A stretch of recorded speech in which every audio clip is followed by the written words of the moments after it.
You'll notice this in being an arms sort of business. There's some people that got it in them and some people that ain't got it in them. And some people can be coached, like that are on that middle edge that need that fuel and that little push. But sometimes you either got it in or you don't. That's why some people make it. Some people don't. Some people needed better people around them, but ultimately you have to want yourself to get better. You have to want to change in inside and internally.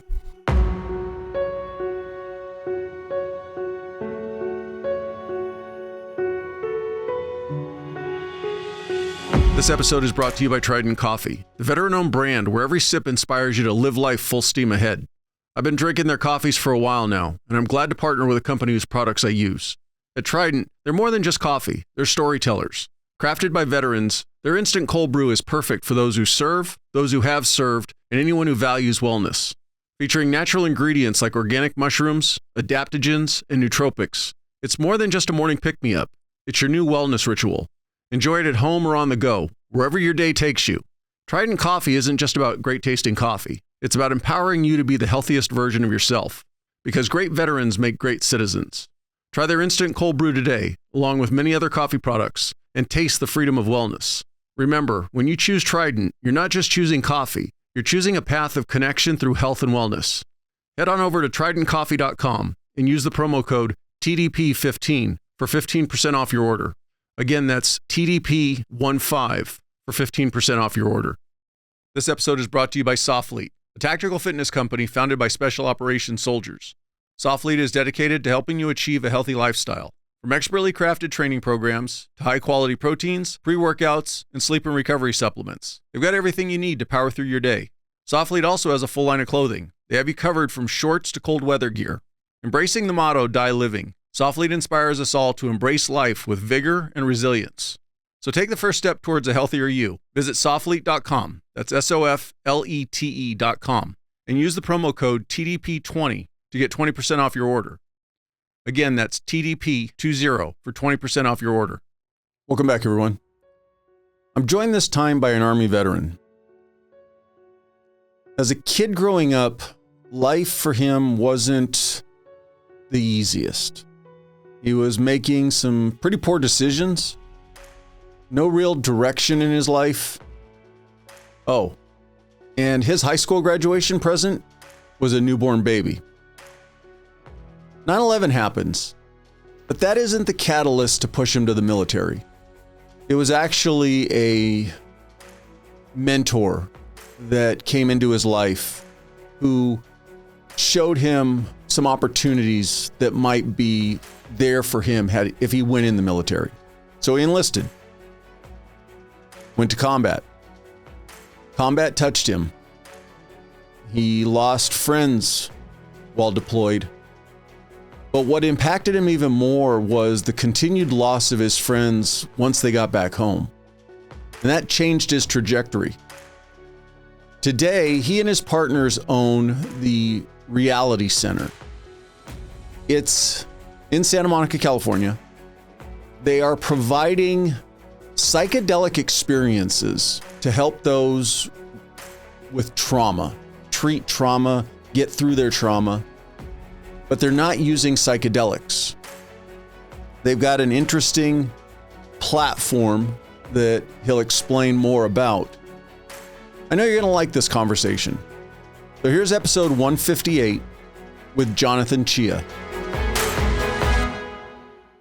Kind of the full VIP tour of your life. So let's take you back.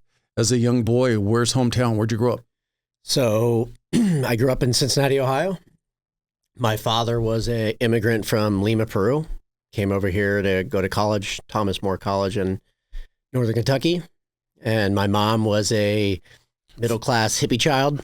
From Peru, how did your dad settle on Kentucky? Did you ever talk about that? I'm not sure the mechanics exactly. I think at first he came and went to New York. Okay. And I think New York's a very tough city to start your life in. It's the land of opportunity, but also it's really hard. Survival's expensive. So I think getting probably accepted at Thomas More College as an immigrant started that. And I think the outside work, whether it be working at a restaurant, or I think he started working at the Gap outlet while he was in college. I think that had a lot to do with it, where you can find other people in your community that has moved there, friends, family, and sort of follow what they're doing. Was he the first one, or were there many others that had come before him? No, well, he's the oldest of two boys. My grandfather was a accountant.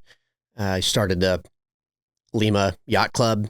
Oh, wow. So pretty prominent in that town. And I think my dad was probably the rebellious one that didn't want to take over the business. And I want to go to college in America, just like a lot of people's dreams from those kind of communities. And so when he came over here, he was always into volleyball, played volleyball his whole life. And so when he came over here, he got into coaching. And so when I was younger, he was always a coach for like junior varsity teams, sort of select teams, traveling teams. Then he got a job being the assistant coach at Northern Kentucky University. They did really well there. They're a pretty popular program, being Division II. And then he became head coach. And he was head coach pretty much from grade school all the way through high school and into college, where I went there for a little bit when I first started college. Were you drawn to volleyball yourself? I was a little bit shorter. Obviously, I'm 5'9". I played volleyball my whole life, but it was when it wasn't as popular in a men's sport. I think when I went to an all-boys Catholic school. It was very popular for sports, state champions, nationally recognized, and there wasn't a volleyball team yet. I think till I was maybe like a senior. Got it. Then my little brother, who was blessed with height, who's 6'2", 6'3", and we grew up playing volleyball our whole life. So the transition was easy for him. He played on the high school volleyball team. I think they took second in state. He was also a pole vaulter. He won state championship in pole vaulting. Shout out to Michael Chia. And got some plaques up on the wall at the high school. But I was the one that got kicked out because I was a Dennis the Menace. And so then my mom was a hippie child. Then my grandparents on my American side, which is Dutch, Irish, and German, my grandma was an alcoholic. And so I think my mother and her 4 brothers grew up with a lot of chaos and drama at home with their mother that led to a lot of them drinking. You know, we're Irish and German, so comes naturally. Easy to do those things. And I think it just sort of, my parents got divorced at 6, and she was a single mother. We went to my dad's on the weekends. She was a waitress and just struggled and just tried, just like any normal middle America single mom. And I think that led to just her partying too much into her older age and not transitioning into getting away from those things. And when my grandmother died, then my grandfather, her mother and her father start getting sick. I think it gets tough, and I think you start drinking more. Right. And later on in life, when I was in high school, she always had a drinking problem. She was always dealt with addiction issues, and not addiction issues, but addiction to alcohol. And later on in life, when I was probably around high school, she was a nurse doing really great. But then she, just like a lot of people's stories, when opioids came, really, she was a nurse. Easy access, found her way into that world. Then the next 8 years, I would say, she was addicted to opioids. And this was before that everybody had somebody addicted to opioids in their family. So me, as somebody in high school going to college, these are things you try to keep secret, right? You're ashamed of these type of things. You're just like, why can't we just be normal like my friends' families? Or at least what you thought was normal. Yeah. They were all hiding their own secrets.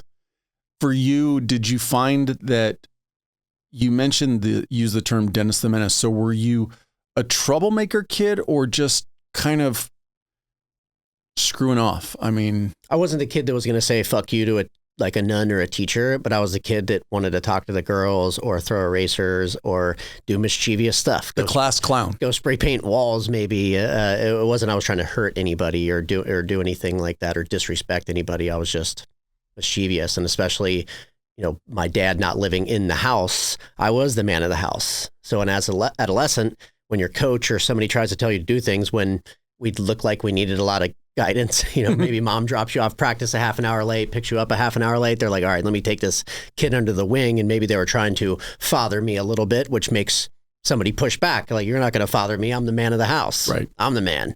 And so that was part of my childhood, like that back and forth all the time. Like, you're not going to dad me up and tell me what to do. And what happens is you start getting sit on the bench sometimes, or you're running extra laps, all those things that come with acting like that as a child. For, I'll say, the good side of you, I'm not trying to make it good or bad. What took up your time on the positive side? You mentioned that you did play volleyball. Any other sports? What other kind of stuff did you do? Yeah, I was really active in soccer, baseball. I played things like that my whole life. I played basketball every single season all the way through grade school, because we were sports-focused schools. Like, Catholic schools are just like that. And everybody around you played sports as well. I was never in like Boy Scouts or any of those kind of things. So it was always sports. And those were a lot of the positive influences of my life. Those were when I got to travel with baseball and soccer and things like that. I was on the soccer team when I started in high school. There was a very competitive team, very nationally recognized team when it came down to all sports across the board at that school. So you're expected to produce. Did it bring with it any aspirations of using it to forward your college career? Probably not on that level. I probably wasn't as disciplined at the time, and especially when you didn't have parents just sort of constantly helicoptering, watching over you. Like our kids now, they have no choice to do these things. When you have a single mom, sometimes like, it's okay. You don't have to go there. You don't have to show up for that. You don't have to do that. There was not that 100% drive behind it all the time that makes people sort of go to that next level. For point of reference, what year did you graduate high school? 2000. So you're still of the younger generation, but from what you've seen, did you kind of grow up in an older times, so to speak, in the sense of kind of on your own more, or because mom was kind of disassociated? I mean, compared to my oldest, who's 24, who wasn't allowed to cross the street with his bike, we were gone 8 miles down the road, and we were 8, 4, and 3 with me, my brother and sister at that age. So definitely things were different. Not everybody had a phone. I don't even think we had answering machines when I was growing up yet. Until I remember when we got an answering machine in a microwave, closer to 8th grade. Right. But yes, it was definitely old rules, old times when I was growing up. I'm going to be 43 next year. You're an old man. The school-wise, you went to a Catholic school. At the time, as a kid growing up with somebody who, like you said, was kind of a bit of a knockoff in class, wanted to talk to the girls, kind of be mischievous. Was going to a Catholic school something that as a kid you were like, man, I don't like this, or you preferred it than maybe the majority of your friends who were at the public school? I don't think I knew any different. Most of my friends were at that school. When I had friends outside of public school, they were from our sports teams, and there would be like 2 or 3 people, but most of the time, not a lot. Most of my friends generally were from those schools until you start, like I said, start playing sports teams, start playing on select teams where there's kids from other schools, right, other parishes, other areas. Then you start meeting them. But I didn't know any better. I didn't know what it was like to go to a public school. What were your aspirations coming out of high school? That's a tough one, because during, let's say grade school, I was, growing up dyslexic, ADHD, on, prescribed Ritalin and Adderall and SSRIs and Paxil and Zoloft and all those things. When life at home isn't always, when it's turbulent sometimes, you can't ever focus on your studies or even your own self. And so all those things start falling by the wayside, and you stop worrying about them because as a child, you're worrying about these other things going on. Your mom paying the bills. And as a single mom, nothing against them. They're always doing their best. But when you're a child and your mom's crying about paying, keeping the lights on, the bills and stuff like that, because you're the only one that she can vent to. Right. So we're her best friends as well. Who else is she going to cry about these hardships that she's going through? And so that's very impactful on a child's psyche. How am I worried about homework? Yeah, right. I'm worried about keeping the lights on over here. Right. Did you start working early? Yeah.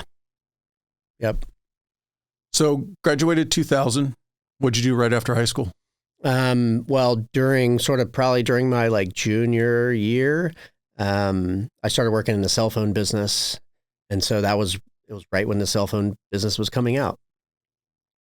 And when everything was going sort of analog and digital at the same time, There's flip phones. You can pull up in Costco and buy one. And so I went into that industry, and I was good at sales. And growing up in sort of this Catholic box where they're teaching you to be a teacher, a doctor, a lawyer, or something like that, I'm like, man, I don't think I'm ever going to be those things, because I'm not good at math. I'm not good at reading comprehension.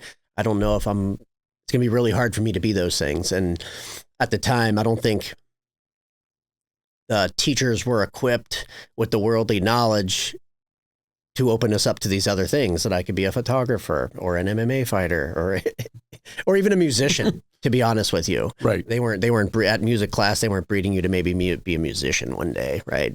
Thing like piano recital. I think that's one of the things that I've come to realize as I've gotten older, and my kids are older. My kids are 20. They're finishing up or just about to start their second year of college. I know, and to a degree, I'll call it almost a failure, where I just started when they were young. You're going to go to college. You're going to go to college. As opposed to, maybe the question is more, what does your heart say you need to do? What do you want to do? How can we help you follow your heart?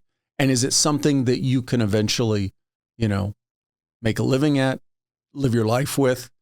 Because at 18, who really knows what they want to do with their future? Also, too, like if you're growing up in Beaumont, Tennessee, and your parents are in jail because they're meth addicts, you're living with your grandparents who are on Social Security, nobody's asking you that question most of the time. Right. What do you aspire to do? Because you're going to get faced with reality that you're going to go work in the coal mines, or you're going to be addicted to drugs, or you're going to be in jail. Sometimes those are the only options for some people. You've mentioned content creation and MMA, and I know that you're touched both of those. As a young boy, did you find that you had a natural draw to the arts, and was that an interest of yours that you just didn't pursue, or no one encouraged you to pursue it? I just think it was a passive thing at that time. Yes, there's art class once a week where you do some creative stuff, but I think it's what wasn't being injected in the actual curriculum. They're not teaching you really those life things like reading comprehension, spelling. Yes, those things are very important, but all these other things are very important too. Coming out of high school, did you have a desire, I'll use it to, flee the coop and get away and kind of start making your own life? Or did you have the desire more to stay close to home and keep helping your mom, protecting your mom? No, I wanted to get the hell out of there and start my own life. And I think at the time, because of what was going on with my family internally, I started using drugs and alcohol as my escape, naturally, just like most people do. And so as I was trying to get away from that world, I was also putting myself into that same situation. And so I think starting at probably 15 or 16, drugs and alcohol became pretty big part of my life to mask whatever was going on when it came down to my parents or school life. And for the next probably until I went into the military, it was pretty prominent in my life on a day-to-day basis. Anything that ever got to the point where you either ended up in jail or could have really kind of thrown your life into, I'll say, a tailspin? Many a times, but fortunately, I've never ended up in jail. I never, really hurt anybody with my actions, and those things all could have happened. One wrong left turn, and plenty of nights on prescription medicine where you're completely blacked out. And I remember one day I walked out to go to my job, and I was like, "Where's my car at?" Then everything started coming back to me. I'm like, "Oh, I think the police took me home last night, and I got in a car wreck." And I was working at a car dealership that's that time selling cars, and I pull up there, and they're like, "You don't remember?" My boss was like, "You don't remember you got your car towed here last night?" Told us you got in a wreck, and just things like that, where my life, I could have took somebody's life or took my own life, and just completely blacked out, not knowing what's going on. Wake up the next day, wonder what happened. How many of those incidents occurred, and more importantly, never a point where it kind of scared you straight? Many of those incidences, and a really big one is when we were coming back from, a lot of us were coming back from senior trip, our senior year, and all my friends all went to Mexico, and I was, my girlfriend was pregnant at the time, so I was having a baby in like 30 days. And when we got back, we were all just like most people do in high school. When you get out, you're all celebrating over your friends' houses. Parents are there, your family's there, everybody's playing cornhole in the backyard, which we play in Ohio. And you're running around from house to house, and all of our friends got in 2 cars. And we were all going to Indiana, which is across the river from Ohio. And that's where like, we're not safe there because the drinking laws and cannabis laws, they're like, you'll go to jail if they find a seed there. So basically anything you're doing wrong, especially if you're coming from another state, they're going to fuck you. And so we both leave there at like 6 or 7 o'clock. It's becoming evening. We drive there. Our car makes it there. We're like, all right, which car? It was 2 cars, 50-50, red or black. And we all split up, and 5 of my best friends were in the other car, and we're on the property waiting for them. And all of a sudden we see like rescue helicopters coming over top of us. And this is when cell phones weren't great. It's not like you were text messaging everybody yet. And we just heard like... Well, text message back then probably cost you $7 to send one. Yeah, a bunch of information's coming in, and we heard that that car, basically the car didn't make it. And 3 of our friends died instantly, pretty much getting air carried somewhere else. One of them died a year later, choking on a grape that his dad fed to him, and one of them survived, the passenger.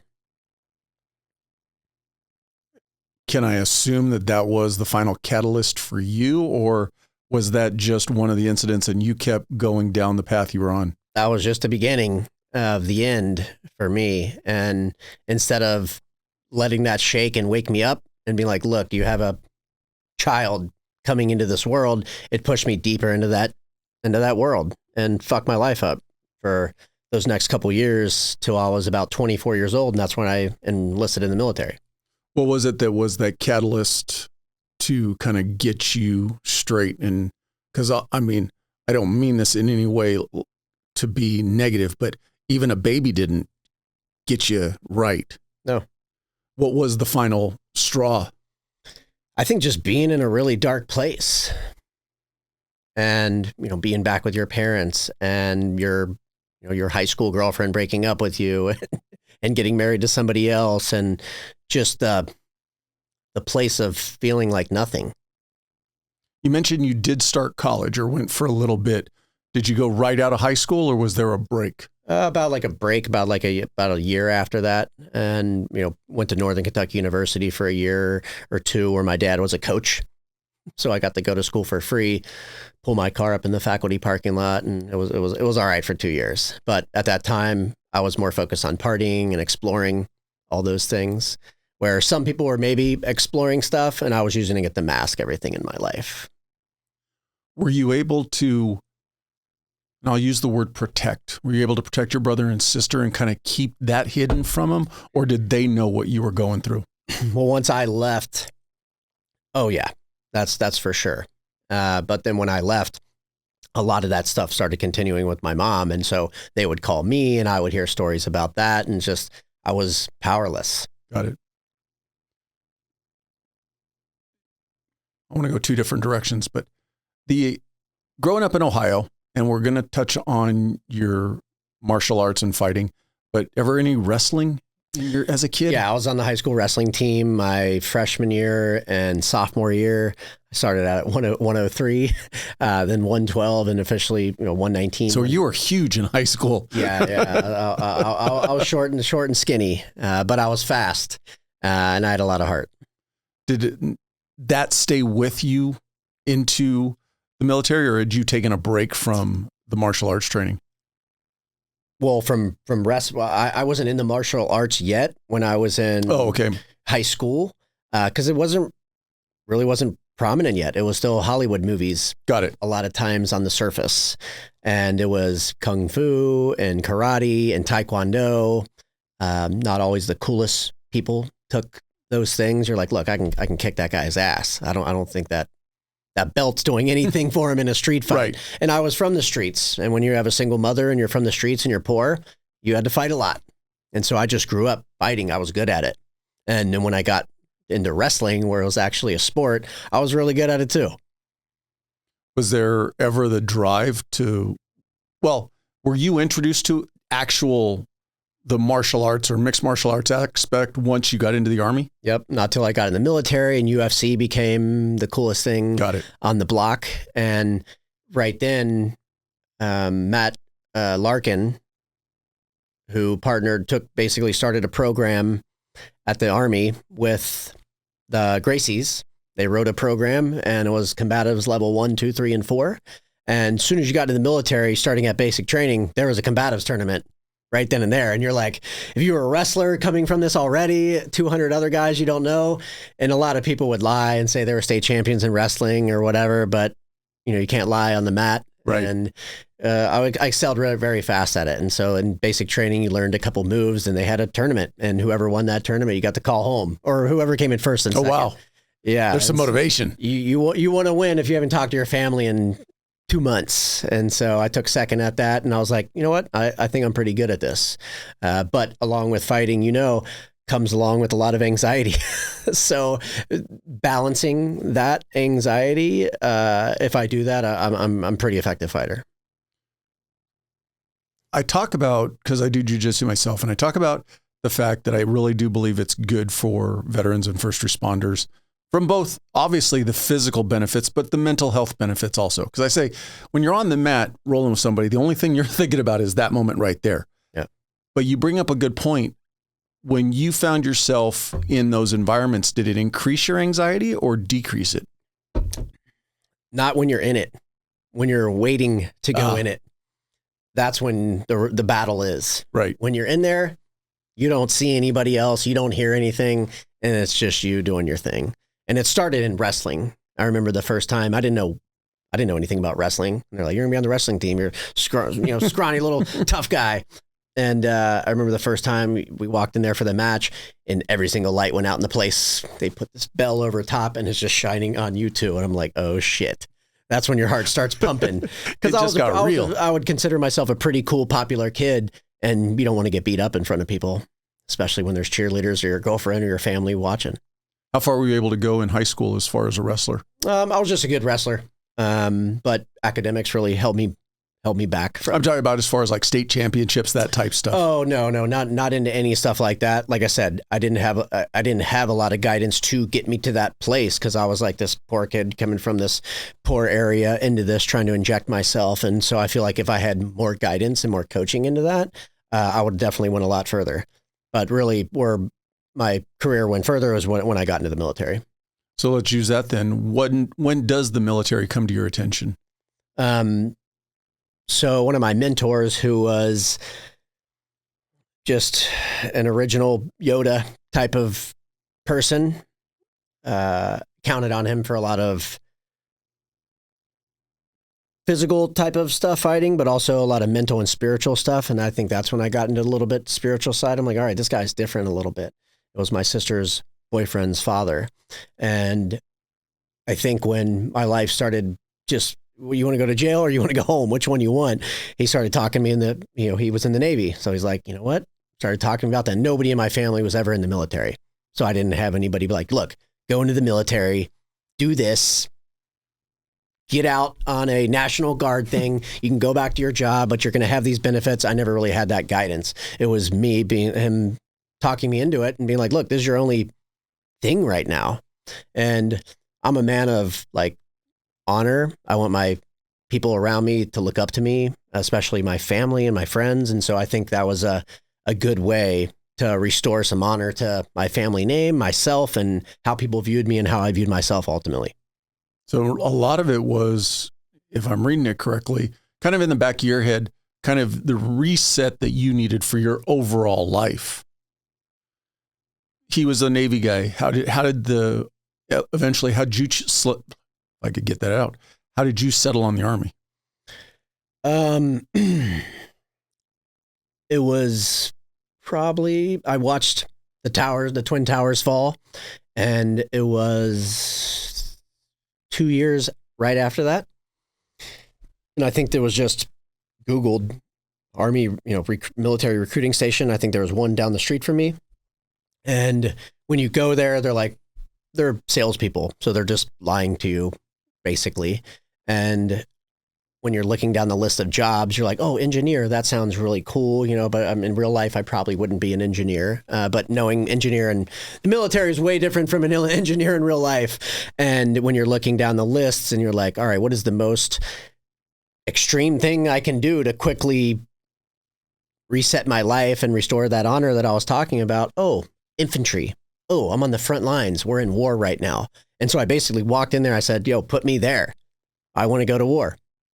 Had you already met the gentleman that you refer to as a mentor post 9/11? So what I'm getting at is, right after 9/11, was there the potentially why can't I talk today? The desire to go serve, or did it kind of take a little while to brew? Yeah, it wasn't that until it wasn't. I saw the Twin Towers fall, and I was like, I got to go serve my country. It wasn't like a lot of people, right? It wasn't that story for me. It was, I need to go do this, or I'm going to end up going to jail or dying. That's it. From your family's perspective, what was there, or did you even have a conversation with your family about deciding to join the military? My father, my mother, my brother, my sister, my uncles, everybody went to college in my family. Nobody went to the military, not because they weren't honorable or anything like that, or a patriot, just because they all went to college and followed this path, got out and got good jobs. And so I think I was the black sheep that needed to follow a different path. But nobody tried to talk you out of it, or were they supportive of course. It? My little brother, Michael Chia, I think he thought I was kidding. When somebody tells you you're going to the military, you're like, no, you're not. And it was so far out there of an idea that I don't think they believed it for a little bit until it got really real. Hey, I'm going in for testing. I'm about to go do this thing. I have this contract. I'm leaving at this date. But at the time, I'm sure they knew I needed to do it. Did you consider any of the other branches before you went into the recruiter's office, or was it literally, because if it's like many of the other places, one office has all of the branches kind of in one little space? Yeah, this one specifically was just Army. When did you go in? I think it was in 2005, I want to say, and that's when the process started. You have to take a drug test. I'm like, oh shit, how am I gonna pass? How am I gonna pass this? So you have to get sober for a little bit and pass a drug test and start working out and hit some requirements and start signing a contract and go to MEPS and do all the things that you need to do. And it was very different than anything that I was comfortable with or what I've done before. Following along those lines, so Fort Benning, I'm assuming? Yep. How was that first jump off experience for you, like day one? I was running this morning, and I was telling one of the fathers at our kids' school, shout out Joe Channel, and I said, when you first go there, you're not in basic training yet. You're not around like the real drill sergeants that are, not saying the other ones are fake, but the real drill sergeants that are like yelling at you. And so you're just processing for about a week. They keep you up. So it's sleep deprivation happening. They're shaving your heads, doing all the things, but you're not in basic training yet. And you're just meeting people and you're just processing and you're just, basically you're dead tired. You haven't talked to anybody. They're forcing you to eat red and blue Powerade, but it's basically like red and blue pill every single day. And it's not until about a week later that they load you up in like a cattle truck and you're hearing horror stories. And most people, nobody there has been to basic training before. And nobody knows. If your dad was in the military and he's trying to give you game, it wasn't the same military as 10 years ago or 20 years ago or even 5 years ago. And so really nobody can give you any direction and you never know what's going to happen. Then you start hearing whispers of things that are going to happen. Then they basically just pack you in this van with all of your shit on you and they drive you down to where you're going to be staying at for the next 4 months. And when you're in the infantry, you stay there for just 4 months straight. There is no job training straight. And they pack you up and you're basically like sardines in there. Then you pull up and there's like 40 drill sergeants sitting there waiting to kick your ass. The real drill sergeants. Yeah. And then they open the door and everybody's just falling into the fatal funnel. People are falling. You're whatever you have on, you can't even see, and you're just totally fucked up. And then finally you make your way over to the quads where each 4 platoons are standing and they just start taking your shit and start throwing it all over, motherfucking you. Some guys are trying to buck up like they're going to fight them. Others are crying. And it's just a range of emotions that you get that first day. And you start understanding, because I was 24. A lot of people there were 17 and 18 years old, never been out of Nebraska. I was sort of at least country traveled at the time as a salesperson, Right. with a lot older guys than me that were teaching me things about sushi and women, all those things that you learn on the road. And you started seeing, all right, this is going to be really good for some people and really bad for some other people. And day one in the infantry, you get your weapon issued to you and they're reading your number off and they don't call you by name for months. And I was 103, and some of the people that you're like, all right, I don't know if it's going to go good for them. They're handing the weapons out. The first kid that's like the baby Huey, where you're like, this is going to be a very bad experience for him. They hand him his weapon. They're like, all right, 104, here's your weapon. He turns around, he goes, bang, and like shoots somebody. Special Forces drill sergeant tackles him, beats him, takes the rifle from him. Then I think he was given like a stick. So he had to carry a stick instead of, we all had rifles looking badass at the time, and he had to carry a stick around for the entire time. Then when we did shooting drills, he had to use his finger and go bang. I laugh, but for a lot of people who don't realize, there are a lot of people that come into the military and even the law enforcement side of it who really don't have a grasp on the gravity of what the duty and assignment of that job or career is. Yeah. And like you said, you experienced a lot of, because you weren't old per se, but boy, just a couple years of life experience made you probably leaps and bounds above a lot of the guys you were in basic training with. But it also made me degrade from my age as well, because it's like being back in high school. And so, for elementary school. Soon as those lights were off, we were throwing toilet. Like, this is 24 years old. We're fucking throwing toilet paper. There are MMA fights in the room. All the shit that happens when you put 200 knuckleheads in the same room together. And I'm like, oh my gosh. Even when I got to my unit, like the first night, some younger kids, like the sniper team, tried to haze me, and I'm like, had to fight the whole sniper team night one. Literally beat the shit out of them. Shout out to Zach Brady, and they were like, all right, you're cool. I'm like, I didn't need your approval, guys. But that's just what it is. And when you're under control, just like you're going to jail, doesn't matter how old you are in jail, it will turn you back into a college kid because you're under full protection and just you're told to do minute to minute.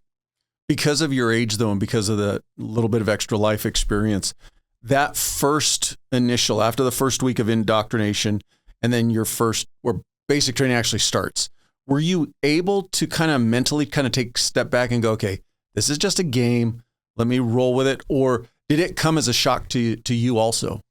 No, I've seen enough movies. I know how it is. So I was like, I'm trying to avoid it being like Full Metal Jacket. So I was just going to shut the fuck up and run as fast as I can, say, yes, sir, as much as I could. And just do what they told me to do. Because I knew if you did that, your life would be a lot easier than trying to go against the grain. And I learned that really early on when they started asking us to do individualized shit. Like, hey, who wants to go take the trash out? And everyone would get run and hide and be like, oh, not me. Then one dude would just jump up and be like, I'll do it, drill sergeant. And he would just like jump up and do it. And all of us, like most of the time, would be like, what the fuck is this moron doing? Then he started getting extra time. He started getting phone calls. He started getting treated better. He got less shit talked to him. I'm like, this guy's life is fucking better than ours. And so you really learned you'll get in what you put out, you know? You made a good analogy of when you went in 2004, you said? I went in 2000, the beginning of 2006. 2006. So we were deep into war in the Middle East at this point, post 9/11. And you made the analogy of, if any of us had tried to talk to our parents or anything who might have been in the military 10, 20 years prior, they really didn't have much to pull from because that was largely a peacetime military. Did you feel the gravity of what was coming? Were they kind of using the movie Full Metal Jacket as an example, where in the movie they imply, hey, you know you're going to Vietnam, you know there's a high likelihood that you're not coming back. Was that already getting pushed to you even in basic training? Oh, yeah. Just because 2003, the initial invasion was fucking insane. You know, it was shoot to kill and let's light them up. And for those next few years, it was like that. And when you're a young kid learning how to fight a war, it's going to be different in the beginning stages than the middle and in the end. by the end of the war, by the end of the 20 years, most of my friends who are 26 years old, 30 years old have been 4 times. Right. They spent more time in theater than they have with their family. When was your first time in country? When did you get deployed? So I remember the time when we were training and we knew we were going because it's a 3-year life cycle with infantry. And I remember as soon as I got to my unit, we were instantly training to go to battle. So we were instantly in war games, on the range every single day. It was serious. It was serious time. And I took it seriously because I'm like, I don't want to fucking die. And when you're in the infantry, most people, 99% of people take it seriously there. Then you have the people in the infantry that are just fucking complete morons and shitbags that got kicked out of some other higher IQ job. Right. And so I remember Bush, all of us were in like the quad watching TV. And this is a year and a half of training every single day. We were wound up so fucking tight. We were ready to go bayonet anybody in front of us who they told us.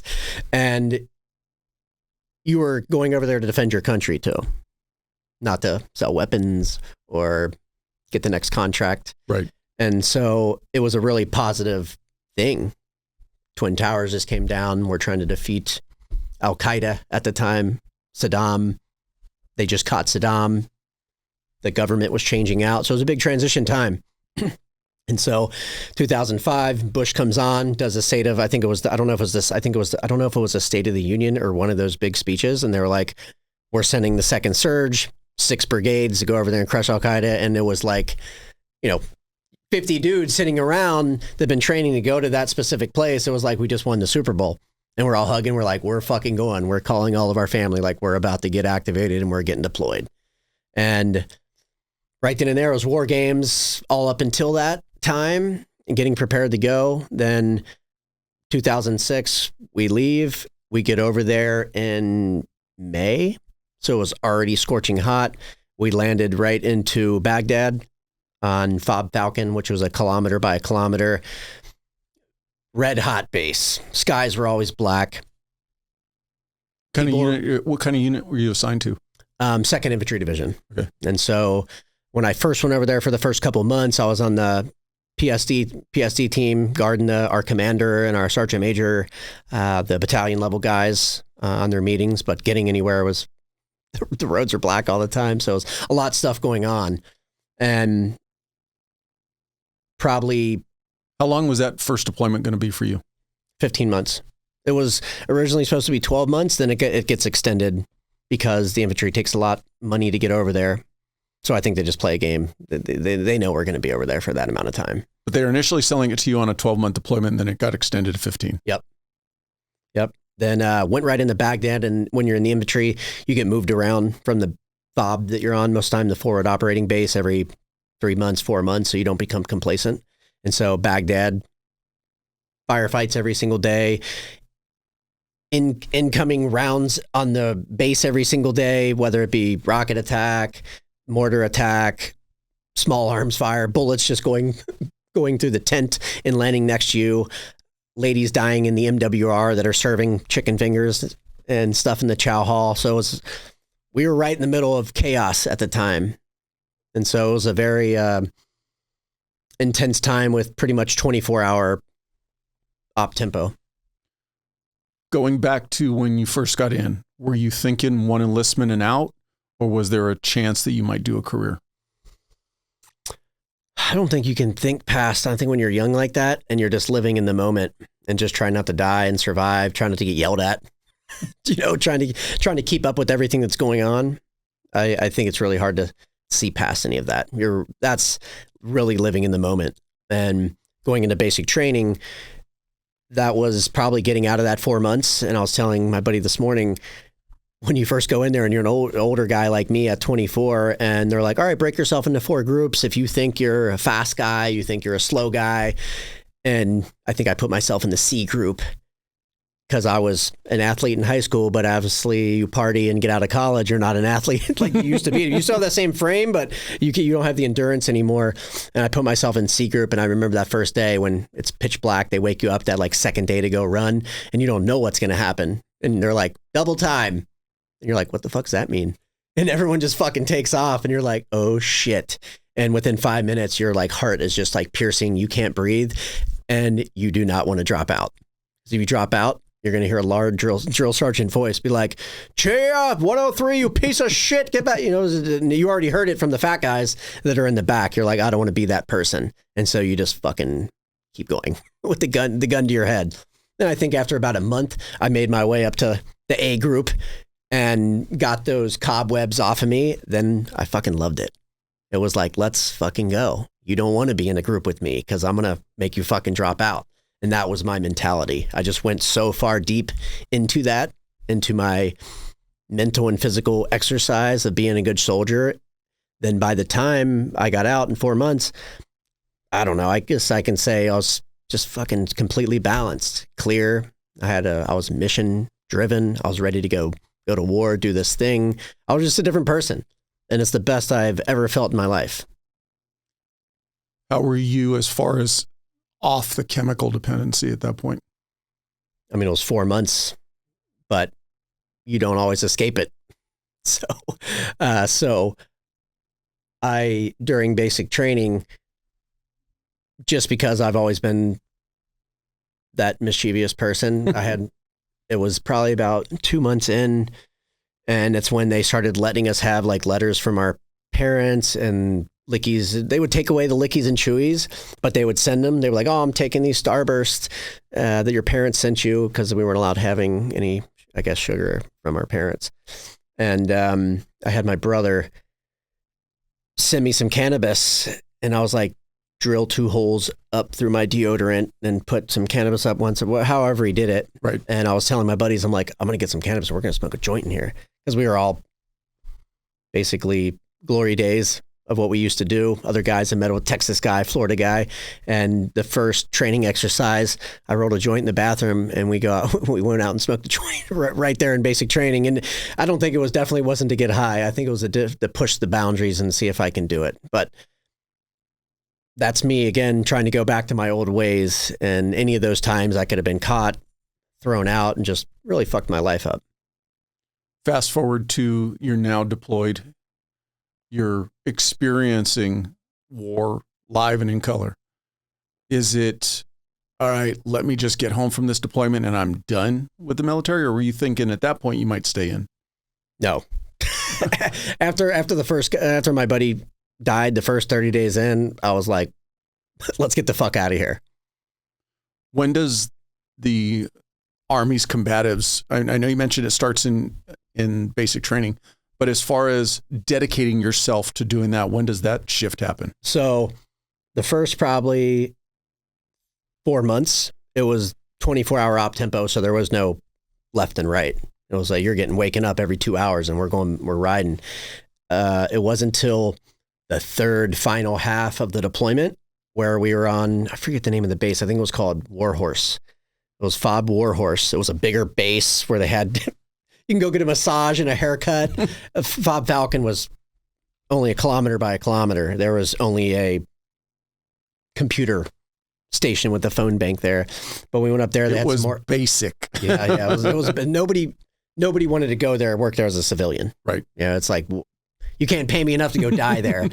And so the third quarter, there was like an MWR, it's like a recreation center. And we started going there working out when we got our nights off. It was like a normal op tempo. We were only spending one night out in sector, then coming back for 2 days for a refit and QRF. And there was a sign that was like jujitsu. And so I was like, oh, hell yeah. You know, like, and watching UFC being a good wrestler, then watching the UFC, then dabbling a little bit in basic training, you're like, I'm a badass. I can fuck people up. And so you just had that mentality in the military because every other dude next to you had that shit. Oh, I'm great at combatives. I can kick your ass. I used to be a high school wrestler, all those things. So you had to just be that.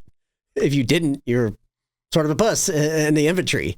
And so everybody was about that life. And that I was on the weapons team on the second half of my deployment. I was a machine gunner. And so, smaller team. And me and my team leader was one of my best friends at the time. Shout out to Bodie. And he was a MMA fighter already, cauliflower ear. He was deep into it at a young age. And we just started going every night. And I remember the first night I went there, and in the military, there's a lot of Pacific Islanders. And I think a lot of them are exposed to a lot of martial arts and things like that growing up.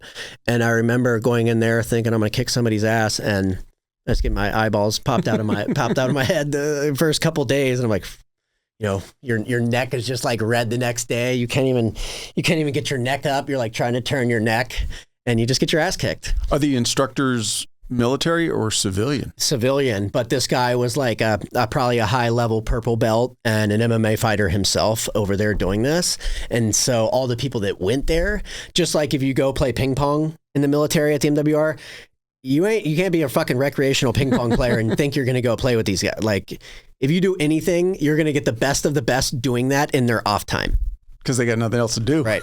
If people are playing cornhole out there, they're going to be the best fucking cornhole players from around the fucking world. MMA, best MMA. And, at the same, when I went into not the fast forward, but when I went into I was on the All Army team, and when I went in the combatives tournament in 2008, Tim Kennedy was in it.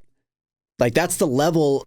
A lot of those people became professional fighters, and that was the level of the people in the military at the time, because unlike MMA fighters at the time where they were chopping trees and teachers, and they made maybe a couple grand fighting, we weren't working anything else. We were training from 6 a.m. till 6 p.m. That we were paid to be machines and trained 24/7. And so our skills just went exponentially faster than even normal MMA people or people doing jiu-jitsu on their off nights. Did you actually have to compete and try out to make the team? Yeah. And so I basically did that for 3 months in Iraq. I loved it. I was fucking addicted to it. And this is at the peak of UFC, when it was like the coolest thing. It was here to stay. It was bigger than the NFL to me at the time because it was cooler. And especially when you were in combat arms, right? And right after that, because when you train a lot, especially when people start coming in training, and people that are fair weather people come in there, get their ass kicked, and they leave. But then they start talking. They're like, "Oh, Chia over there is like, tapping people out, and he's doing really good over there." And word starts getting around. Then when we got back from Iraq, there was tryouts on Fort Lewis, and Fort Lewis is a massive infantry base, and so there's like 30,000 people on it, and so they're like tryouts for the All Army team, and that's when we got sort of like recruited to come over on the team, and I won. There's 2 in each weight class, alternative and a main person. And I won 144, and my team leader won 156, whatever it is at the time. Then that meant we had 1 year left on our contract, and they were instantly going into that next life cycle. So the leadership leaves and goes to their next job, but the sort of in between people stay there and have to start training right back into the bush. And after you go to Iraq for 50 months, you're like, I ain't playing war games again. I ain't doing this shit. And when you make the team, you get signed out of your unit by the general of the post. And so just like being as a police officer, imagine if you weren't on the beat or doing your job and you got to show up in a fight shorts and hoodie from 6 to 6 every single day. And so that creates jealousy and animosity and all those things. Oh, I can only imagine. And especially when new leadership gets switched out that you didn't go to Iraq with and serve with. They're like, where the fuck is this guy at? And so, but you stayed on Fort Lewis for this? Yeah, for the next year. There's a massive fight academy built on Fort Lewis that basically teaches all the different levels of combatives. And before you go to Iraq, everybody has to go through level 1. And it's to desensitize you from being punched in the face before you go. And so level 1 is pretty tough. It's with a uniform on. You turn it inside out. There's no rank at that time. But doing grappling, a gi's one thing. It's a little bit like softer in those edges. In your uniform, those textiles weren't made for comfort. And so can you imagine like of this very thin, crappy material, you getting collar choked every single day. And so you would just see people walking around their post, their undershirt stretched all the way out, their neck all the way red. I'm like, level 1 or level 2? And they're like, level 2, man. And so everybody had to go through that. And it was amazing because you learned like normal people were learning 36 jiu-jitsu moves. They're also learning all these different holds and throws and escapes. And so it was just a fucking amazing thing to teach. And we had, along when I made the team, all the instructors to the Combatives Academy also were the best people at jiu-jitsu. So pretty much half of them were already instructors, were on our team. And so they're like, you guys got to be instructors. I'm like, oh, fuck, We were like the outliers where we were learning how to be instructors of this. But when you teach, that makes you as you know, that makes you so much better exponentially as a fighter and practitioner yourself. For sure. None of that, though. Well, let's stay on that. Who are you competing against? Are you competing against other members of the Army or other branches of the service? Other people in the Army. So each base will have an all-Army team where 14 people get picked, and it's, Hawaii, or, Texas, all the different infantry posts or that have the big teams go there to compete. And it's the best of the best. It's the, the 1 of the 1% of the military. How often are you competing? Every year they have a tournament. So your A fight is just once a year. Yep. But you train for a whole year. Correct. For that. It's not one fight though, it's a tournament. Okay. And so just like a jiu-jitsu tournament where you're going to maybe fight. But what I mean is you're peaking for that one tournament each year. Yes. Yep. And they're putting all the eggs into that basket of Fort Lewis winning the fighting championship. Now, is command putting pressure on you, or whoever's in charge of the combatives team putting pressure on you personally to extend your time in the Army and stay in? No, they don't care. It was about fighting when you went through those doors. We didn't have any uniform on. I was in a hoodie. So you weren't getting any pressure from anybody command-wise, like, hey, you think you should re-enlist? That was the only time it was like working a real job in the military, where there was like that camaraderie, respect. It wasn't like so buttoned up all the time. You're like, oh, fuck you. You didn't call me sir or my sergeant. Because when you got back from Iraq and you were in a fucking Stryker tank with wheels with your leader for 15 months, you're not always, yes, sir. Yes, ma'am. Yay. You're like, hey, Mike. Then somebody else hears that shit. They're like, did you just fucking call him Mike? And so it gets a little different when you go to Iraq and come back. And I've heard, I'm not experienced that, but I can relate to time on a SWAT team. It's the same thing. Rank gets checked at the door. You're just another member of the team, and you call each other by name, and everybody pulls the same amount of weight. Nobody's special on those, So yeah, I can imagine once you go to combat, a lot of the formality goes out of the way, especially when bullets are coming your way. And the infantry is just fucking very guilty of creating chaos and animosity amongst the different iterations of leadership, from the top people, the suits, to the middle people, the sergeants, to the Joes picking up cigarette butts, out in the quad. And when you're a Joe, you have no idea what's going on in the office. You have no idea that paperwork's being done on you to kick your ass out of the military, and you have no choice but to conform to do any of those things. So for you, after that last year, even though you were deep in the combatives, nothing that could have tempted you to stay in? No. Any desire to even like look at Rangers, Special Forces, anything like that? I think if I knew what was going on in the military for my family, I would have went in a Ranger or Special Forces contract, and that would have let me go deeper into that camaraderie and that brotherhood that I think ultimately I was really searching for. In the infantry, like you get that, but you get doses of it.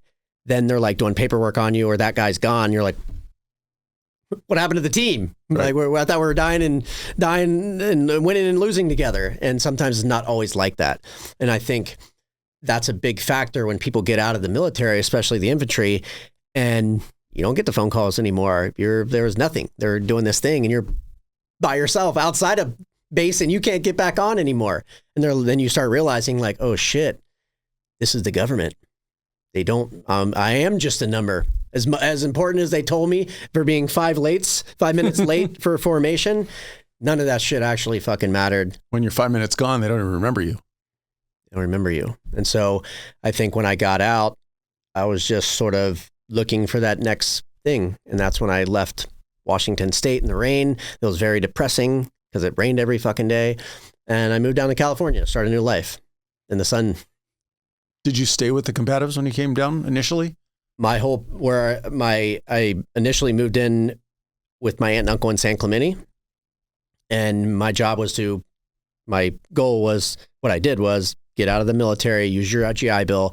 They had the post 9/11 GI Bill. So the Montgomery GI Bill, they would just pay for you to go to college, but they would never pay for anything else. Housing or so anything. If you had a family, you were fucked.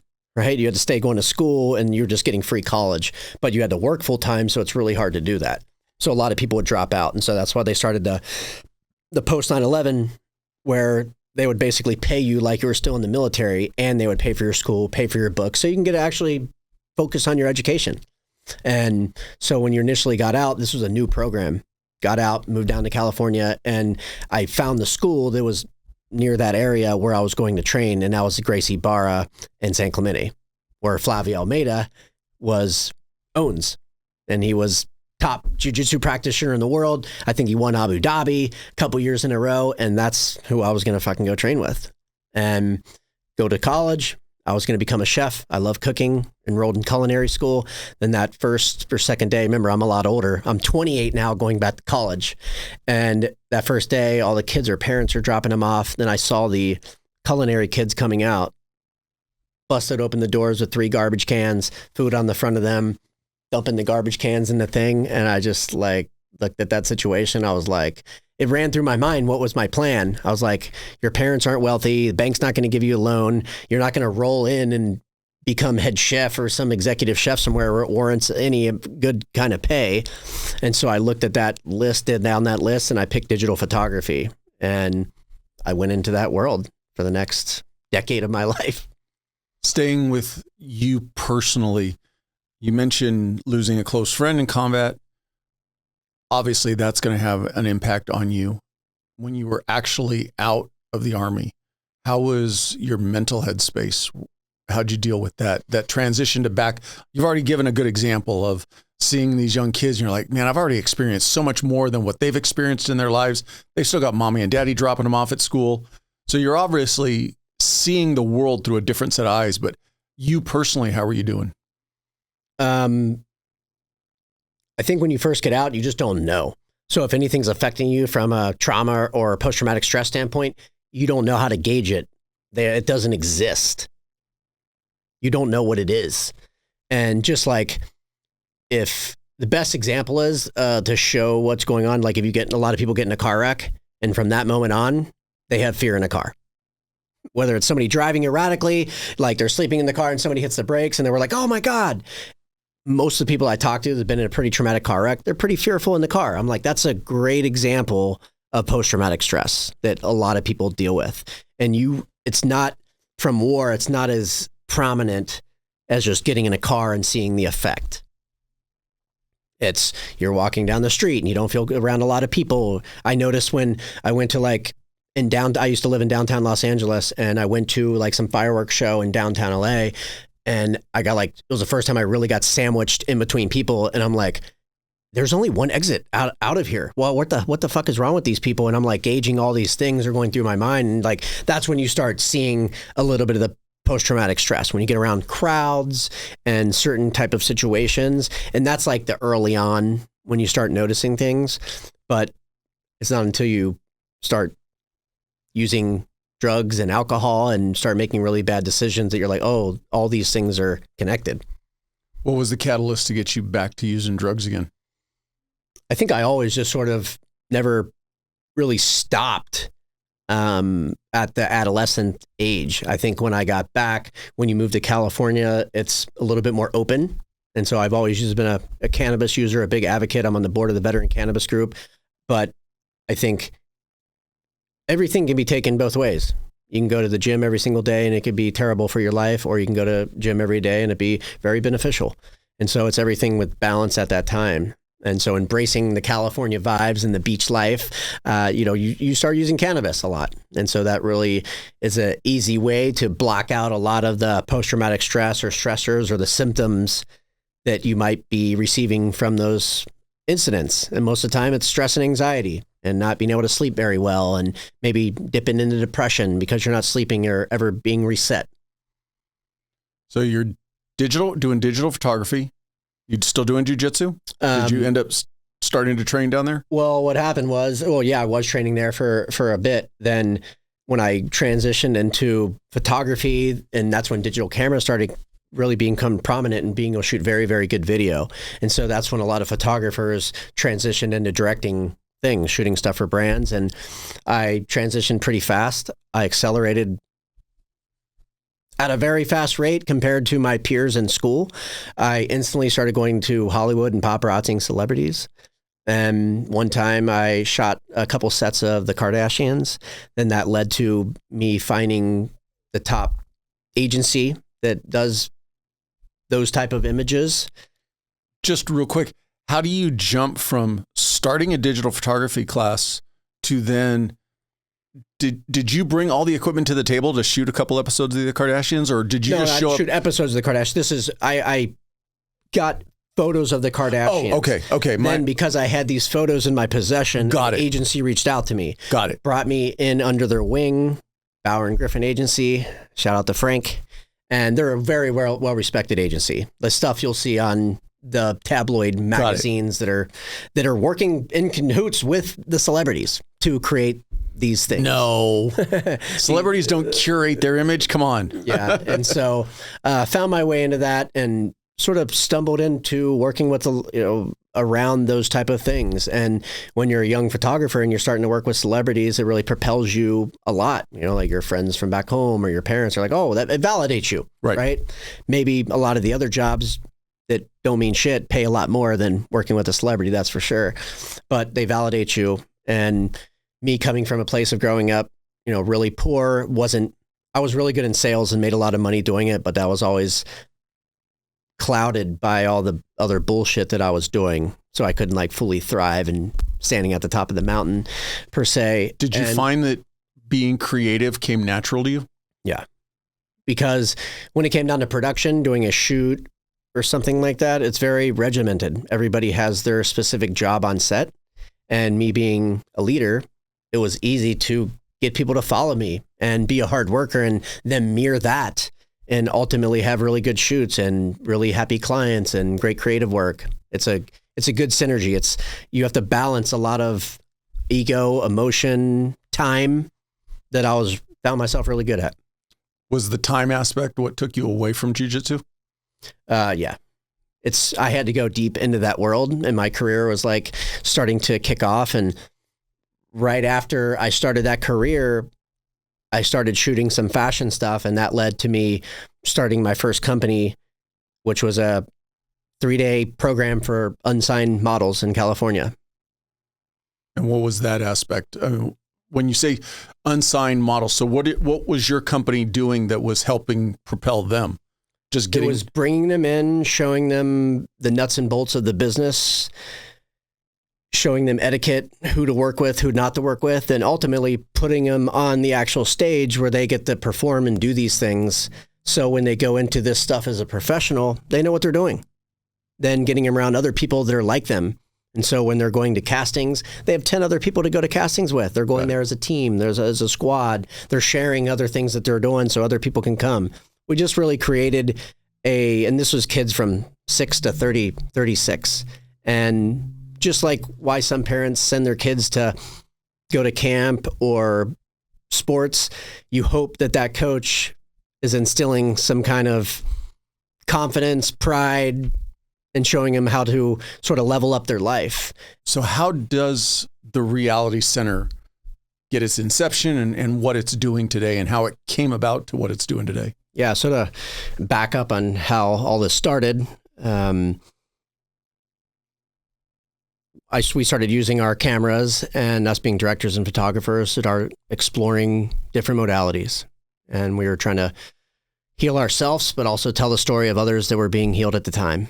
And we started in Stillwell, Kansas at an equestrian therapy program, and we just saw the impact of it. They fly in veterans that haven't seen each other in a long time, reunite them together, do a 3-day traditional equestrian therapy program, eat amazing barbecue, share stories. And after I saw the impact that it had with the veterans in my community and my unit specifically, that made us want to start exploring other things that are out there. And not like drugs and different sort of the traditional routes, but the untraditional routes, like equestrian therapy and all the way to psychedelics. And so my partner, Tarun, he's already been in that world for a little bit. He's been practicing, he's Indian, he's been practicing meditation, a lot of those things that sort of comes with a lot of part of their religion, to be honest with you. And I was always a naysayer. I wasn't a believer yet. And it wasn't really till he gave me Reiki one day till it turned me into a believer. And from that moment on, a lot of our work that we're working with brands and different people really started gravitating towards telling the stories from these amazing experiences that these veterans were going on and helping their lives being changed. And that just took us deep down a rabbit hole of exploring all of these different things, telling the stories, interviewing the veterans, and trying to help funding to get it there, try to use our social equity to shine light on those things. Specifically with the intention, though, of therapy without the use of medications and all of that, kind of more of a natural approach to it. Correct. Right. It's starts out with community, then you do this experience, and it's really effective in our communities. And after I saw that, when we started exploring all those things, we were trying to heal our own damn selves. Right. We have all this stuff from our past that we're trying to overcome. And it was an easy route, us being on the sort of the telling the story, being behind the camera side, to us be along for the ride as well. And that's generally what happened. And so about, I think 8 or 9 years ago, we met a guy named Don Estes that my partner was running this event venue that had all different types of events there, from permaculture to things like we're doing now. And he went into one room and he had one of these machines in there, and they sort of hit it off and started working together back and forth. And our first really thing that we did was we got one in our own place. And so for 8 years, we were experimenting on our own self, me and Tarun, my partner, and bringing our friends and family, celebrity friends over there, like, hey, lay down here. And not knowing much what we were doing at the time. We weren't providing the actual therapy side. It was just lay on this bed, get this experience. There was no beginning, middle, or end. I think my dad was the first person that I ever ran on the bed. He probably got up like he just got electrocuted. And after... What was the specifics of the bed? What did it do? Or so it's like a traditional massage table that folds in half, but it's souped up with transducers, which are like subwoofers built into the bottom. And it comes with a set of headphones and LED lights that go over your face. And so all of that is synchronized to affect different brainwave states, whether if you want to be in a focused state or you want to be in a calm, relaxed, or dreamlike state. It can affect the heart rate and the brainwaves to get you into those places a lot faster.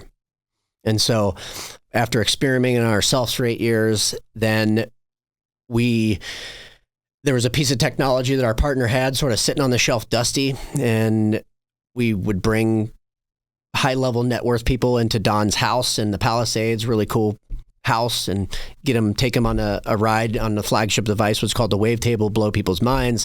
Then it was like, what's the business behind that? And he had this patent that was sitting on the shelf, and we started telling people about the patent. And this very wealthy family from Europe came over, started licensing the patent, created this company. Now that technology is inside the championship F1 team's headphones, the Red Bull team. And that's a patent that we sold, for 7 figures, and got him his biggest paycheck ever. But it also got a person that's been doing this for 25 years of their life to trust these young whippersnappers, as he would probably call it. And then we really started building like, all right, what's the business here? What can we do together? We can really help you get this out there. And the technology has been really successful, helps a lot of people, but it's really stayed in that really rich white guy, the old boys club. From a non-veteran or non-first responder status, what were the ultra wealthy using this technology for, and how was it benefiting them? Some longevity, some stress, and everything in between. Tony Robbins bought the first bed from Don like 25, 30 years ago when he first heard him talking about it in a conversation at a cafe in LA. And Tony's like, I want one of those, deliver it to my house. And he's been doing it ever since. Made a good living of it. Lives in the Palisades. But it's never gone full go into the sphere of pop culture. And that's where we saw we can really make an impact. And that started with my community. Let me take this to my community. And so we started working back and forth on how we could build some things. And really it was about just selling the equipment. How can we get people to buy these thousands, multi-$1,000 machines? That looked like a good plan in the beginning. And so once COVID happened, maybe like 5 years later into this relationship, COVID happened. who the hell knew that mental health would propel to the number one thing on everybody's minds? If I'm going to die in this house alone, I'm going to die on the Peloton or going to Mount Rushmore and seeing it for the first time.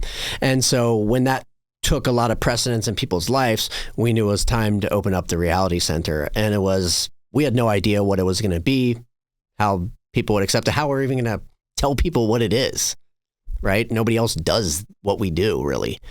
And so probably right at the tail end of COVID, we were looking at spaces in Beverly Hills that were like more centrally located to everybody. Then we finally found this amazing, Don was like, our partner was like, hey, let me call this real estate agent who got me my last place 25 years ago on the promenade.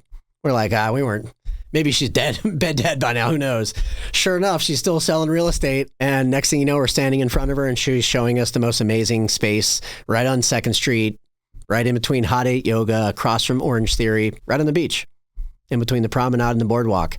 And we decided to sign a 1-year lease against all our advisors, most people's advice. Like, why the hell would you open up a brick and mortar right at COVID? People aren't going out of their house. Everything's happening online. Even therapy is happening online. You're not even going into the office.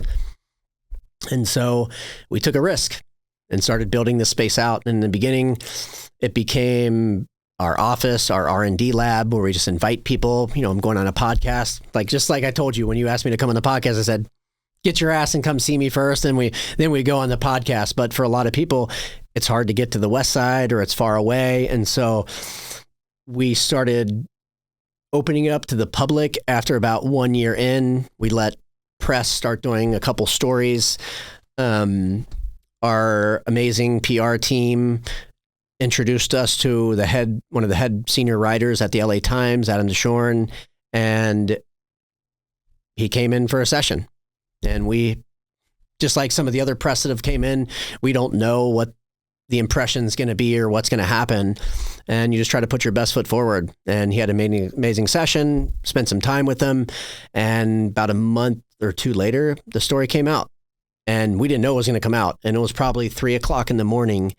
And all of a sudden, I get alerts on my phone for everything that happens with our company. And all of a sudden, one after another, I'm talking second by second, people were booking sessions. Wow. Like ding, ding, ding. And if you've seen the movie Middlemen, it was the movie with Giovanni Ribisi, another guy, the guys that created the first code that was used to take credit cards online. And the first case was for porn.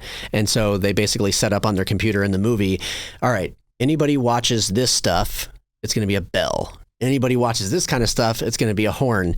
And in the middle of the night, they wake up and it's just going crazy. And they're like, is this a mistake? And it's basically what happened with us. We're like, what is going on? And it was like 8:00 in the morning and we're still getting bookings.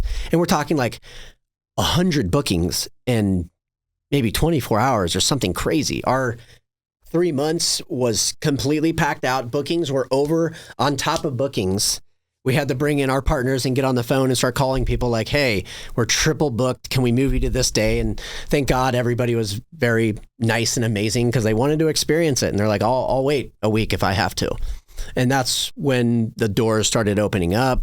That's when Esquire came and a couple other big prominent, Forbes just wrote a pretty big article about us. And that's when the ball started rolling. And that's when we really started getting busy. And that's where, when you come to the Reality Center, you're getting me, Tarun, or Don as your reality manager. And we had no idea when we opened it 2.5 years ago that we'd become these people walking others through some of the toughest, scariest, traumatic moments of their lives. I had no idea.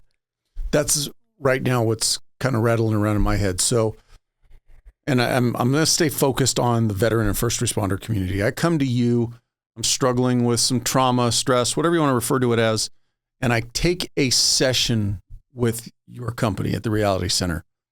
Walk me through it, and then what can I anticipate coming out of it? Yeah, so generally, if you're a first responder, you're not just cold calling, hitting me up. Like, hey, I read this article. It's, right. Hey, I know Maddie or Dr. Gina, or they know us through somebody. people know we're there, and they're like, hey, I've been researching you guys, and I talked to so-and-so over here. And a lot of times when we bring people in, they're through these groups. I can only know so many things that are going on in the community and keep my thumb on every, single one of us that has the pistol in their mouth or is fighting with their wife. So I rely on my partner nonprofits and the psychologist and the peers that are like you, that are friends with people that are like us. They can be like, hey, this guy's close to the edge. We need to do something right now. Going to the doctor is not working. Right. We need to move on from that. And so a lot of people get pointed to me and or come in through a group, and most of the time it's paid for by somebody. Dr. Gina's figured out a way to get it paid through the departments, so the police officers don't even have to pay for it. The veteran community, we're not working for anybody, so nobody's looking out to pay for shit for us unless it's through the VA channels. Right. That's already set up and you're a part of this machine. And as you know, no modalities have been proved in this last 25 years that are new modalities for post-traumatic stress. And so a lot of us had to go through all those things. The ones that survived and are still here, we have this immense amount of information that we've learned to balance Eastern medicine, Western medicine, what the doctors are telling us, what our families are telling us. And a lot of us that are here now have a pretty good balance on how to live your life when it comes down to the mind, body, and soul these days, right? And so when you come in as a veteran, first, going to Santa Monica and parking to Santa Monica is very nerve-wracking sometimes if you don't know what you're doing, especially if you're coming from a place like this where you can just park your car wherever you want. Right. And it's easy. And we don't want that to be a stressful situation. So parking, from when you get that first email, when you sign up, fill out the waiver, you don't have X, Y, and Z, you don't have anything that's going to cause you to have a reaction to what we're doing, and you fill out a little medical questionnaire, then automatically we send you all the instructions, how to prepare, where to park, what to wear. So there's no question mark, and you have that confidence coming in, and you're not like, all right, where is this place at? We bring you into the situation. And so parking is, first 90 minutes is free right across the street, so you don't have to pay for parking. $25, sometimes not a lot of people have it these days to be spending on just parking to go to your therapy session. And so that's free for everybody. It's right across the street. You ring the doorbell. We let you know it takes a little bit to get there for us to walk from the back. I meet you at the front door. Whoever's going to run your session, meet you at the front door. We talk on the way in. We stop by the restroom. Hey, get a drink, use the restroom before. When you come into the center, it's like walking into like Vegas, how they're controlling every aspect of the light, the smell, and the experience. Same thing we're doing compared to walking in traditional psychologist office or a doctor's office where you're like, I'm at the doctor's office right now. This, you're like, holy shit, what did I just walk into here? I walked into this other world. And so you're completely at ease. It smells amazing. We're greeting you how we do. We're doing heart-to-heart hugs, all those things, welcome you in. A lot of times you know a lot about me already. And so you know a big part of my story. I do podcasts all the time. So a lot of people do their research before they come in and do this thing they've never done, or they spend a couple $100s on a session. So the first thing we do, what's the most important part, we have you take your shoes off, just like you're coming in, to my home. Really grounds people, right? Coming in from the streets or their car. And the first step of the process is we just sit there and chat for a little bit. So they work out any nerves or any questions you might have.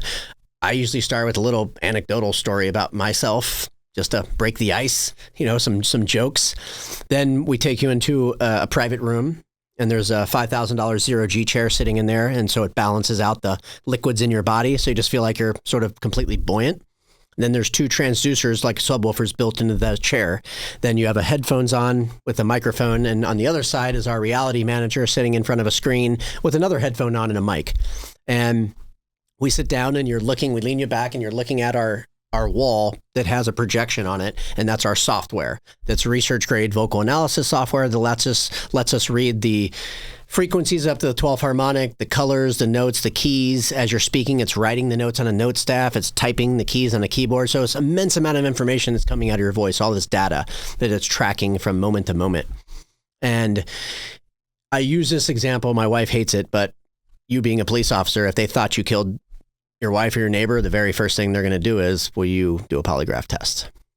You know that. And why? Because it's going to give them a good baseline if you're fucking lying or not, right? They can tell. It's not always exact, but you can get a good baseline if this person's lying. Why? Because the voice never lies. If your brain tells you what you're thinking and your heart tells you what you're feeling, a voice is a combination of both of those. And we believe it's the best biometric to take somebody from somebody to learn about somebody, right? What is this way of communicating? We're using our voice. You want to learn about me? You ask me a question and I respond with that question, right. Not you taking my brain waves or my pulse or my heart rate, right? We learn a lot more from the voice. And I think that's been abandoned in a lot of aspects of modern medicine. And so what we do is we do the opposite of a lie detector test. We do a truth detector test. And so we get you talking about the first question we might ask you. We say, hey, what's your name? Where are you from? And tell us what you love to do. And that's an easy one, but somebody doesn't always ask you that on a daily basis. What do you love, brother? And so when you're slowed down and you have to think, and the mic is, on, no pun intended. You want to be really truthful when it says you and this stranger in another room. You don't want to lie to this person. And so a lot of people end up telling their deep truths. And when you start recalling those things, you're like, let me think about this. I love my family. I love my podcast and my career. What am I doing with my life? I love my old life, being a police officer, but I like this so much more because it does this. And I can use all that knowledge from being a police officer and do that, whatever it is. And so people start telling their truths. And sometimes that's enough to break people to tears right there. When somebody asks you what you love and you're like, I love my family. And when you say that out loud, then as you're speaking, all of those frequencies and vibrations, you're feeling it in the chair. And so you're saying, I love my family. I want freedom, whatever it might be. And that's being coded and felt in your body at the time, right? And so as you're speaking, we do a bunch of different exercises. We do one called toning. And there's one of the more important graphs on that bar you're looking at is a color bar graph. And it starts at F, the note F, then F sharp at the bottom, which is purple on that note. Because if you turn sound up 40 octaves, it turns into a specific color. So every time I say a word or a different thing, there's a color associated with that. And that's how we're able to take that information and translate it to different things. And so as you speak, we'll do a thing called toning, and we'll have you tone every single note. And those notes, those color bars, if you look at it as the top of your head and the bottom of your body, your connection with above, your crown chakra, and your connection with the below, the ground.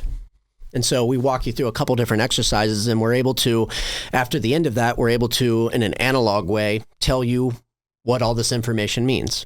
And most of the time, you already know. In your life, you're like, everybody's like, that's exactly right. For instance, if you were never allowed to speak your truths, your wife always told you to shut up, or you're not smart, or you're embarrassing, that person won't be able to tone the throat chakra. And so we had a gentleman in there that brought his father. He wasn't able to tone the throat chakra. And then when we told him that afterwards, he goes, that makes complete sense. He was an immigrant from Vietnam.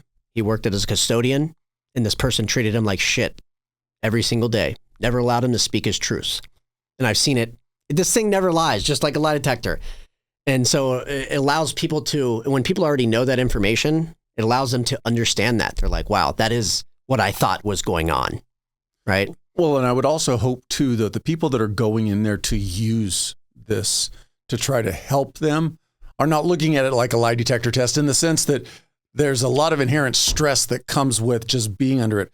I would hope that somebody's in there wanting to really open themselves up and be part of this immersive moment. It's because they read about like if you go online right now and Google Reality Center, there's only 5-star reviews.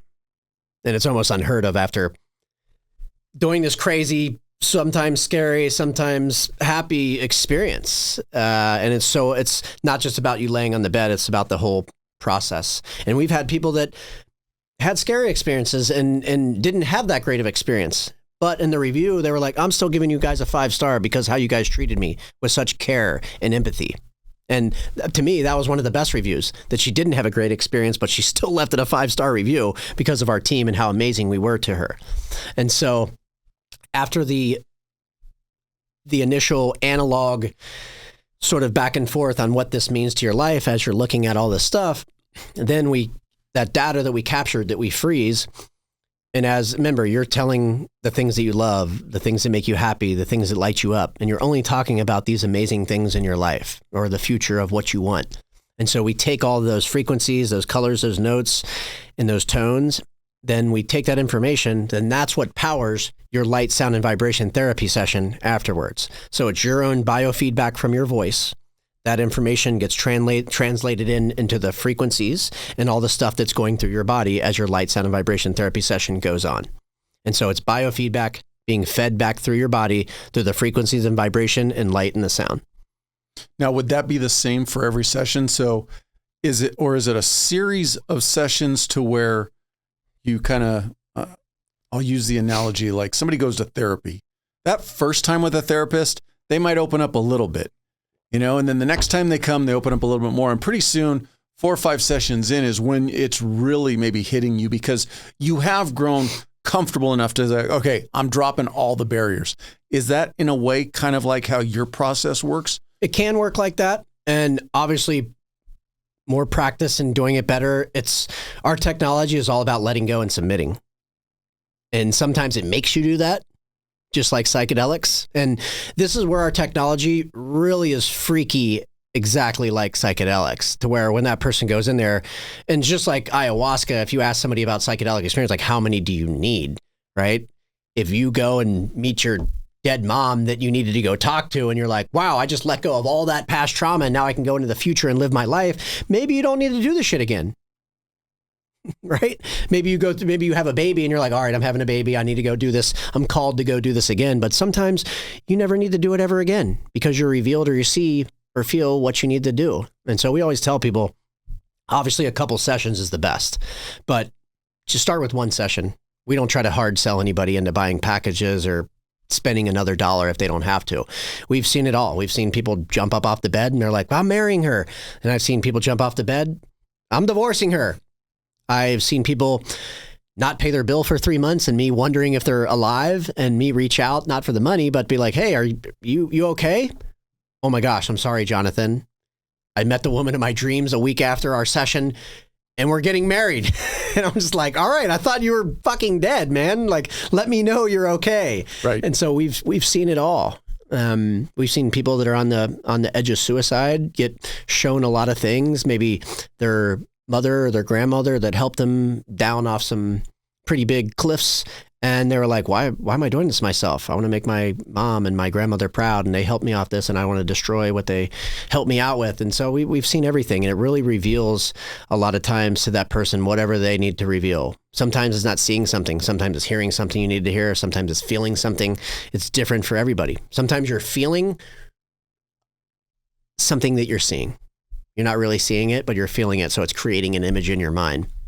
It's really hard to explain, but so after we do the vocal analysis, we walk you into the other room, we have you get another drink of water, use the restroom, then we go into another private room, or if you're doing it with your wife or a couple, we go into a different room. And the wave table, which is our flagship device, it's like laying on a waterbed. It's a mineral bed that you lay on, so you just feel like you're completely buoyant. It's got a heater under it, so you feel like you're in your mother's womb, right? Safest place possible. We put a blanket on you, a little dolphin, which is a vibrating vibro-tactic toy that goes on your chest for you to hold on to. LED lights come over your face and headphones go on, and we put a blanket on you. And all the lights go out. Then I'm on the other side, right, like we are right now. I have headphones on with a microphone just like them. All the lights go dim. And the first thing I say is, welcome to Reality Center. And I say, thanks for coming in and trusting us today. What separates the Reality Center from a lot of modern mental health practices, a lot of them are looking for things that are wrong with you and trying to treat them and fix them. At the Reality Center, we're looking for what's right with you, and we help you amplify it. And when you amplify the things that bring you joy and peace and love and harmony and inspiration and security, and you bring those things up to a really high level, it just drowns out all the things we're trained to worry about as human beings on a daily basis, because you're filled up with the good and the things you want. There's no room for the other stuff. And so I tell them, oxygen is the fuel for the journey. The deeper you breathe, the further you can fly, and the deeper you can go into this experience. So I tell them right now, I want you to bring as much oxygen into your lungs as possible. And I breathe with them. So they hear me do it. So they do it. In through your nose for a couple seconds and out through your mouth slower. Most people don't know how to breathe. Then we do that a couple times so they know. And once I get them in that cadence, I say, now you're going to repeat that cycle from here on out. Then I go, but right now, we're going to go to your happy place. And during the vocal analysis, we already build out that happy place protocol. So they're coming from already building that place out. And so I have them go back to that place. And I say, now you're going to start filling it with all the people that you love, your family, your friends. And this time their eyes are closed. It's completely pitch black dark. Family, friends, people from your past. And this is encompassing everything that might have happened in their life. People from your past, the present, people that might have crossed over to the other side. You know, I never thought you'd see again in this lifetime. And I also say your ancestors that you never met. Call them all into this space now. Then I have them start, I say, I want you to start looking at their faces one by one. I said, they're smiling, they're happy. I said, they're proud of you. With the most confidence ever. They're fucking proud of you for everything that you've gone through in your life, everything you overcame, all the people you've helped along the way, all the amazing things you've accomplished, and all the things that you're still going to do in the future. They're really proud of you. Then I say, each time you exhale, you're going to exhale past your heart to your gut. And our gut is where we sometimes store past trauma, negative emotion, stress, anxiety. And you're just going to imagine each time you exhale, moving that energy from your gut down through your legs and out the bottom of your feet each time. And I say, I promise you, if you do that over and over during this session, there'll be less weight on your heart, easier to breathe, physically feel lighter when you get up. And I say, instead of just visualizing those intentions, and I have people set their intention. Right now is a good time to set your intention or intention, something you're looking to get out of the session, something you want abundance of, something you want to amplify in your life, maybe something you want less of in your life, and hold that close to your heart this session. But instead of just visualizing those intentions, I want you to just feel what it feels like, just already be that person, already have those things, already have those things accomplished. And I say, we're going to get started. Your eyes are going to be closed. Focus on that breath, that happy place construct. Know you're surrounded by love, and I'm right here if you need anything. Enjoy, brother or sister. My voice goes down, then the lights go up, your eyes are closed, the lights come on, the sound comes on, which is the first 10 minutes, which is a binaural modulation frequency sound bath. And it's pretty intense in the beginning. It comes at you like you're taking off on a helicopter because it's phasing back and forth between the headphones. So it's like, and so a lot of people, especially in the military and police, are like, oh, that sounds exactly like I was on a helicopter, and might bring up a little bit of anxiety in the beginning. But what it's doing is it's helped synchronizing those brain hemispheres. And we start out the path that that the session takes. We start out very intense. We put your body in the fight or flight mode in the beginning. And that's basically representing a challenge. I use the analogy all the time. If I was your fitness trainer and I show up at your house and I said, today we're going to do a walk around the block. After that walk, first of all, you'd be like, wow, this ain't shit. Then at the end of that walk, there would be no hugging of me and you. There would be no good chemical coming out, serotonin and dopamine. And we'd just be like, all right, see you tomorrow. But if we went, say we're going to go hike this strenuous hike and we get stuck and we think we're in danger, but then we make our way back up to the top and we live and we're at the top, we're going to be hugging. We're going to be embracing. We might have some tears. We're going to be high-fiving. We're going to be like, fuck, we made it. That was badass. And it's going to teach us that biggest lesson than playing it safe and doing that mall walking. And so we have to put you through a challenge. You overcome that challenge. And when you overcome that challenge, it's a lot easier to drop in and submit on that back end of the session. So after that first 10 minutes, that frequency sound bath stops and you're like, oh, thank God, I'm alive. You're like looking for bullet holes. Then amazing music comes on. Sometimes it's Ram Dass talking you through this guided meditation. Sometimes it's some crazy ass tribal drums with people whispering stuff in your ears and all of that in between.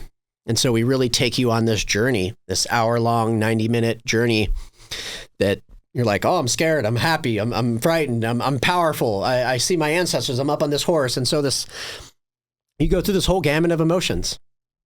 And really the power of meditation if you put meditation on one side and put psychedelics on the other side, many people have heard me say, and you put us right in the middle, the reason why they work so effectively when you do them effectively is because it's helped separate the mind from the body.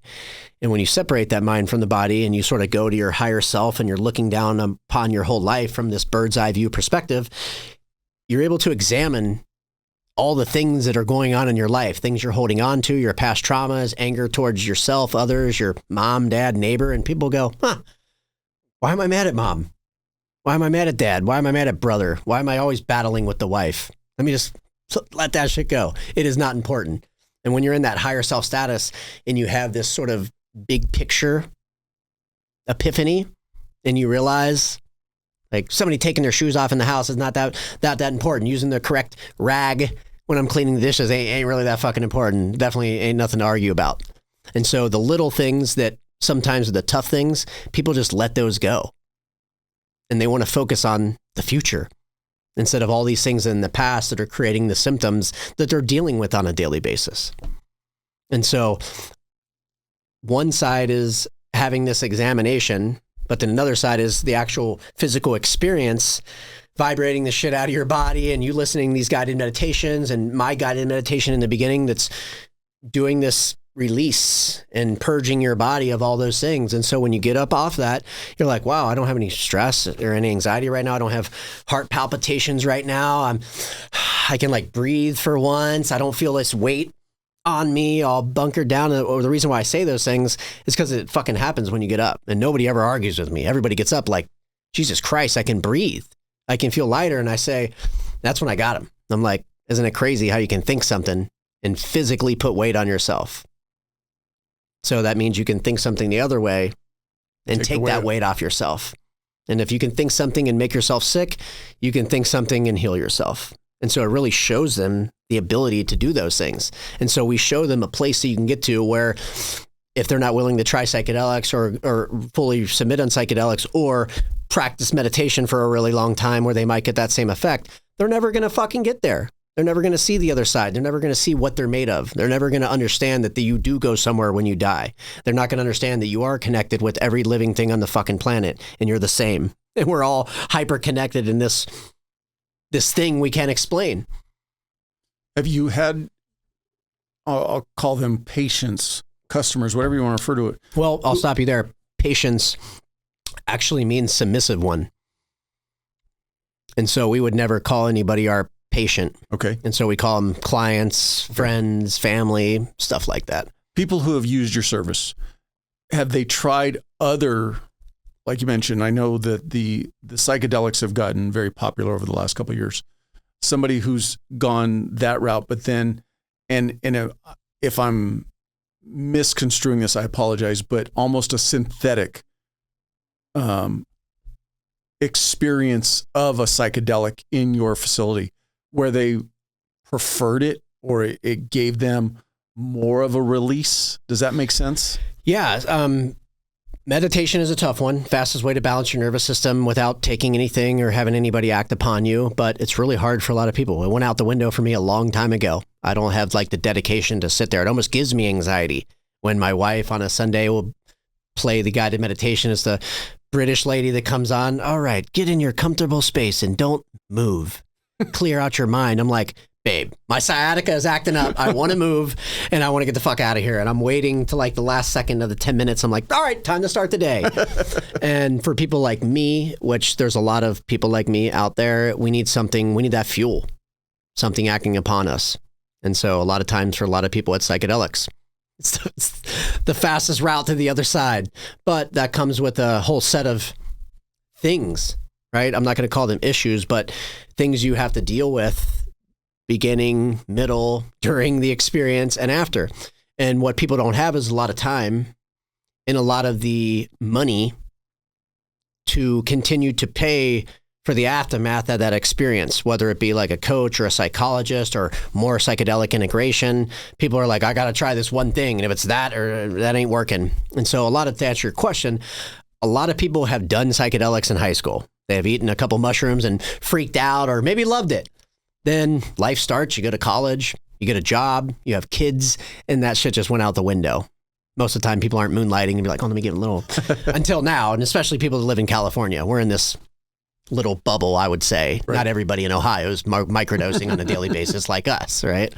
And so I think that when people read the articles, and especially the LA Times article that has had a profound impact on people coming in, it gives them the confidence to try these things. So a lot of people are like, their narrative is, I ask people straight up, have you ever done psychedelics before? That gives me a good bead on how I have to deal with this person. If they never tried psychedelics before, they could get pretty freaked out maybe when this machine starts up, because it's like the beginning of a DMT experience, right? And I'll admit, sometimes I'm like, oh shit, take a swallow, like gulp, like, all right, what are we doing today? But most of the time, they're not 20-year-olds coming through our doors, or even younger 30s. It's people that are our age, 40s, 50s, 60s, 70s, 80s, 90s, that have survival needs met. When you're an adolescent, you're younger, you're still fucking surviving. And so you don't have time to be like, oh, let me go do contrast therapy today. Let me go do run today. Let me go do this. You do that shit when you're older because you're like, I don't want my life falling apart. I don't want to get fat. I have the stress and anxiety. I'm not sleeping very well. And so you start working on yourself once survival needs are met. And so most of the time, people coming through our door are 40s and their 50s and 60s.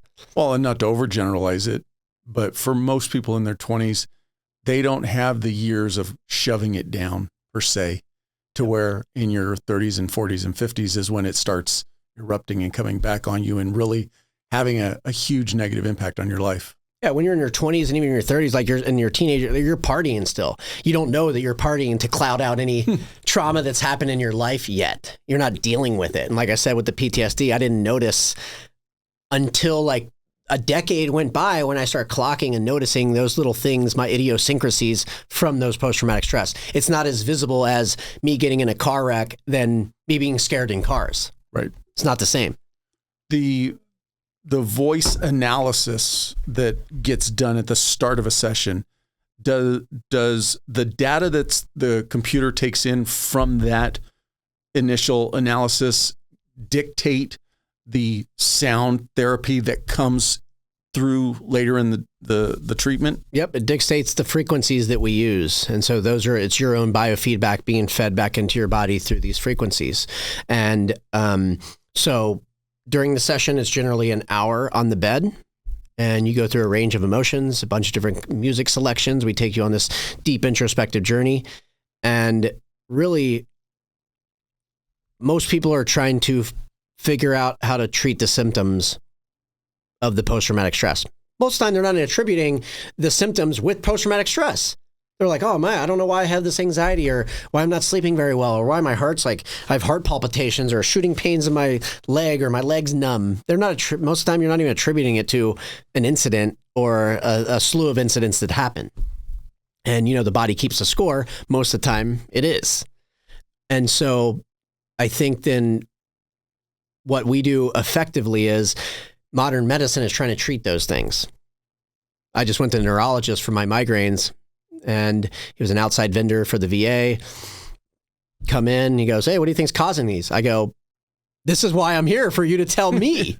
He goes, well, how am I supposed to know? And I was totally like fucking thrown off. And I was like, what the fuck is going on right now? He's like, I can't tell you what's causing these unless you tell me. And I'm like, all right, what the fuck game are we playing right now? Who's on first? Yeah.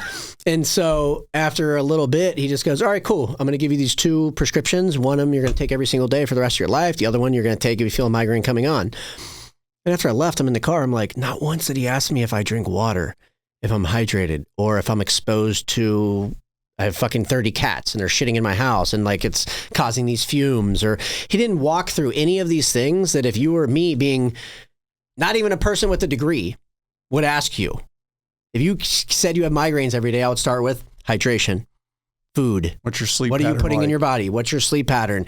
Are you fighting with your wife every single day? Are you exercising? Are you getting sun? Do you have enough? Are you drinking filtered water where you're not getting the minerals that are inside of it? I would ask all these questions. This highly educated guy didn't ask one thing, and he just gave me 2 pills. And I think that's the case with most people. And so when it comes down to the symptoms of post-traumatic stress, you can't get rid of them unless you know why the fuck you got them in the first place. And so, yes, our technology removes that where you get up and you're like, I have zero anxiety. I'm on flatlined. I'm balanced.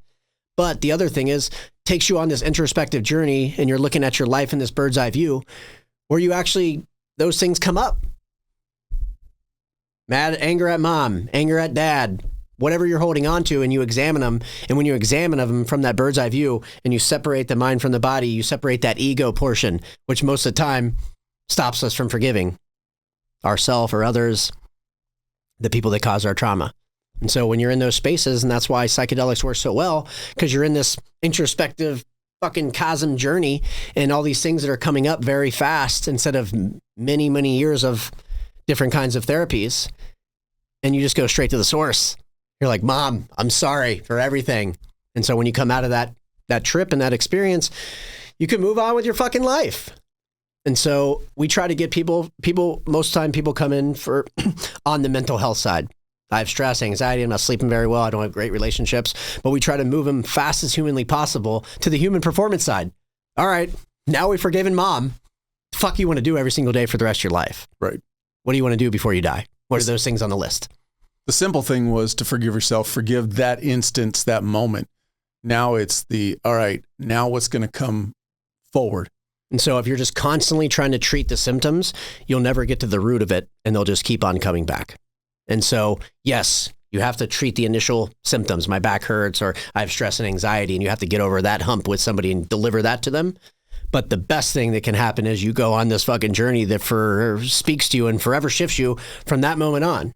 And back to your question, it's really hard to put how many times do you need to do this, right? If it happens, it might be counterproductive to business, but I don't give a fuck. Well, the other side to that coin though is the personal responsibility aspect. You go through a treatment, you get past that anchor that is causing all of this stress on you. Now it's more on you to make the going forward as best as possible. You really got to kind of take some ownership to it. And you brought up a good point, the fitness side of things. We all know people who, oh man, I wish I could work out, but that knee. And a lot of times they over rely on that old nagging injury as opposed to address it, but then now take the responsibility of going forward. Yeah, notice, and you'll notice this in being an arms sort of business. There's some people that got it in them and some people that ain't got it in them. And some people can be coached, like that are on that middle edge that need that fuel and that little push. But sometimes you either got it in or you don't. That's why some people make it. Some people don't. Some people needed better people around them, but ultimately you have to want yourself to get better. You have to want to change in inside and internally. Going forward, what's the business plan? Is there expansion in mind? Because unfortunately, I think of the poor kid who's come out of the military or is a first responder in the middle of Ohio and doesn't necessarily have access to this. Yeah. The cool thing about what we've been doing is we've been doing the hard part, which is educating the public. And we've had to do that by running thousands of sessions and proving to people it works without having tons of money to put into clinical trials and all those things that, well-funded startups have and up north. And so we've had to prove it to everybody. And we had to prove it by just fucking doing it over and over and over. And now we're so far in the market, nobody can take it away from us now. This is happening. What you guys are saying, there's enough proof and testimonials and intro and exit surveys and data. It's happening. And so being first to market is not always a good thing, but it's the only thing we had.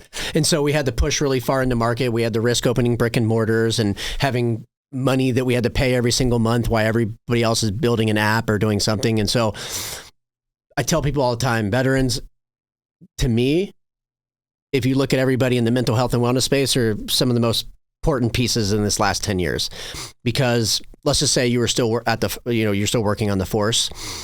You couldn't take to social media and talk about all the things, talk about your traumas and all the things that you're doing to fix your life. If you were like, oh yeah, I just went and did an ayahuasca thing and I'm smoking cannabis because it's helping, I'm using CBD. Even if you probably said maybe you were using CBD, they might bring you in and drug test you like, oh, CBD is not allowed, even though it's not a psychoactive palm point. People don't even know these days. And so a lot of people are in a position where they couldn't talk about what was healing them. Veterans, on the other hand, we weren't working for anybody. And frankly, we didn't really give a fuck what anybody thought. When all your friends are dying, you're like, I don't care what you're saying. My best friends are dying to the left and right of me. I'm going to do whatever it takes to change that. And so since a lot of people got out in 06 to 09, 2010, just like we're OGs at fighting wars now, we're OGs at fighting the other war when we get back of post-traumatic stress and suicide. And there's nobody that has more information and have been more battle tested than veterans in this space. Plain and simple, even over doctors. I'll tell anybody that straight to their face.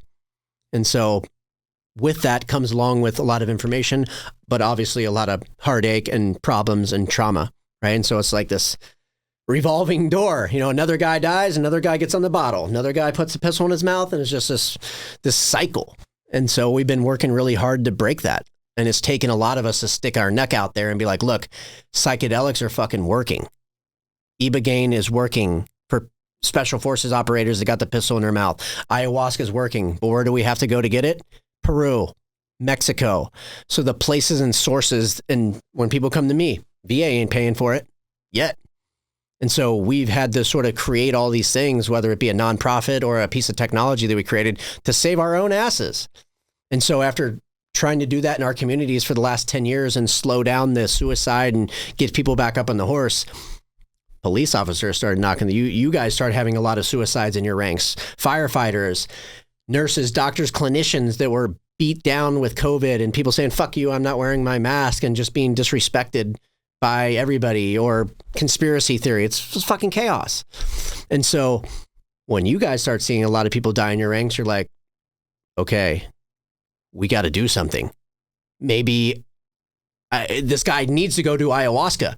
I don't care if it's illegal and we arrest people for it. Maybe we need to send this guy off, or he's not going to come back the next day. And so a lot of that started happening. And obviously firefighters are a little bit more, they're the blonde eye, blue eye surfers out of all of us. They're the favorite child. And so when I have police and fire around us and we're talking about psychedelics specifically, because I don't censor myself if the police chief's in there. I'm going to talk about psychedelics because I'm like, thank God when you retire, you're going to be able to do psychedelics. But all the firefighters pull me aside and they're like, yeah, we're doing psychedelics. And so it's pretty funny. And the police officers, they're not saying anything because they have the fear of taking a lie detector test, right? Something happens, you get hooked up. They're like, my life is over. And so a lot of you guys have a lot of that fear of doing any of these extracurriculars or having people talk shit about you and amongst the ranks, right? If word gets out that you're doing those type of things, you'll get made an example of most of the time in a very conservative space. And I still think there's a portion of society that still has the picture of the 60s and psychedelics in their mind.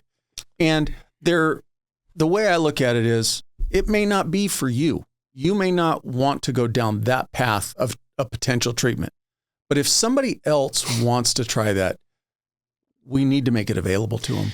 Yeah, I never want to be the person, you never want to be the person, anybody listening out there that's the gatekeeper of somebody else's mental health and well-being that might change their life. Just because you had a terrible experience and or you think it's against your religion or spirituality or whatever it is, maybe not for that person. And so I think everybody has to be like, if it's going to help you, you need to try it. And that's what we are. And veterans have been the lab rats that have been sticking their finger in the light socket. Some stuff good, some stuff bad, some stuff pressed upon us. You need to do this because the system is telling us to do this. And we have to be like, okay, cool. We'll take a trip on the ride for a little bit and act like it's working, like pharmaceuticals. But most of the time we're going off and doing our own things and combining that with the Western medicine. And so you have to be your own sleuth and a personal investigator. I think the fourth cause of death in America is malpractice. A human being, which is a doctor, making a mistake. And so you have to be really your own investigative journalist when it comes down to your own mental health and well-being. And so back to the session. After the session, all the lights come back up slowly. I come back. First thing I say is, welcome back. Let's do a big deep breath before we get up. Do those couple, and on that last one, you can hear people really being like, just deflating, just let it all out. And that's just hearing that over the mic. I don't even need to see their eyes. I don't need to hear about their session. I know how it went from that little sigh. I usually try to make a big one in the mic so they mirror me. let it out. And afterwards they get up and they say a whole multitude of things. Holy shit. I've heard it all. And we get up, we go into another room, which is our integration room. Amazing calfskin leather couch, cool spiritual trinkets from many, many years along the walls, just very comfortable place. And it's not the traditional psych sitting on the couch. And we just talk about the experience. I say, what'd you experience? And they just go. Stupid question. That initial step after you've been laying down like that, equilibrium off? No, most of the time, no. Sometimes you're coming back a little bit, but that's why we go sit on the couch and I throw you another blanket and you're just sort of cozy, chilling for a half an hour as we speak about your experience. And that's the cool thing about what we do compared to maybe doing a sweat lodge or a deep meditation or psychedelics. You can just pop out of this primarily pretty fast and get back to your life. But it's most effective if I'm like, look, we're on the beach. Go ground yourself in the sand, at least do a lap around the block and put your eyes on the water. In most people's happy place, 80% of people's happy place revolves around water. Most people's is around the beach.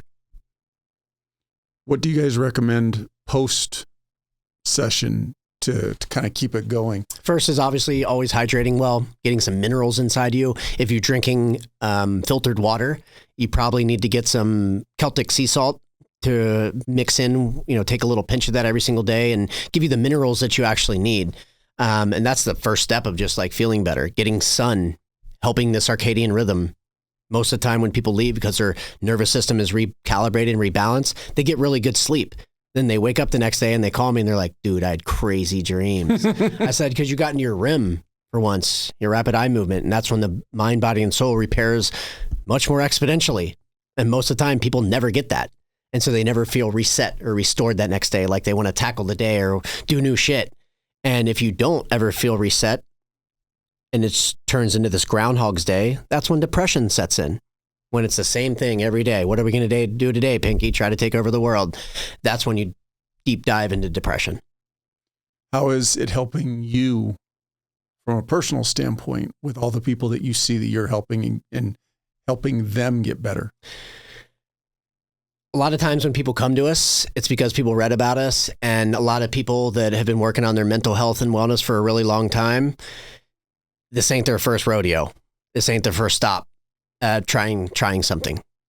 Most of the time they've exhausted they've done neurofeedback, they've done biofeedback, they've had talk therapy for many years, they've tried every single pill under the sun, they tried every SSRI, they've tried psychedelics and it scared the shit out of them and they didn't get what they needed out of it. And then they always sort of come back to us, this sort of natural analog thing that can recreate a lot of those experiences quite quickly. No, I was going more from like going back to when you were in the Army combatives and then you got brought in to be an instructor. Yep. But being an instructor and having that, I'll call it the way it kind of feeds your soul when you see somebody else improving. How is this working for you today on your own personal journey when you see what you're able to do for other people? It's very, rewarding to say the least, but when I moved here, I had nothing, but now I get to wake up every single day. I drive to the beach in my luxury vehicle, leave my beautiful wife and kids in my, $1 million home. And I get to go work with my best friend.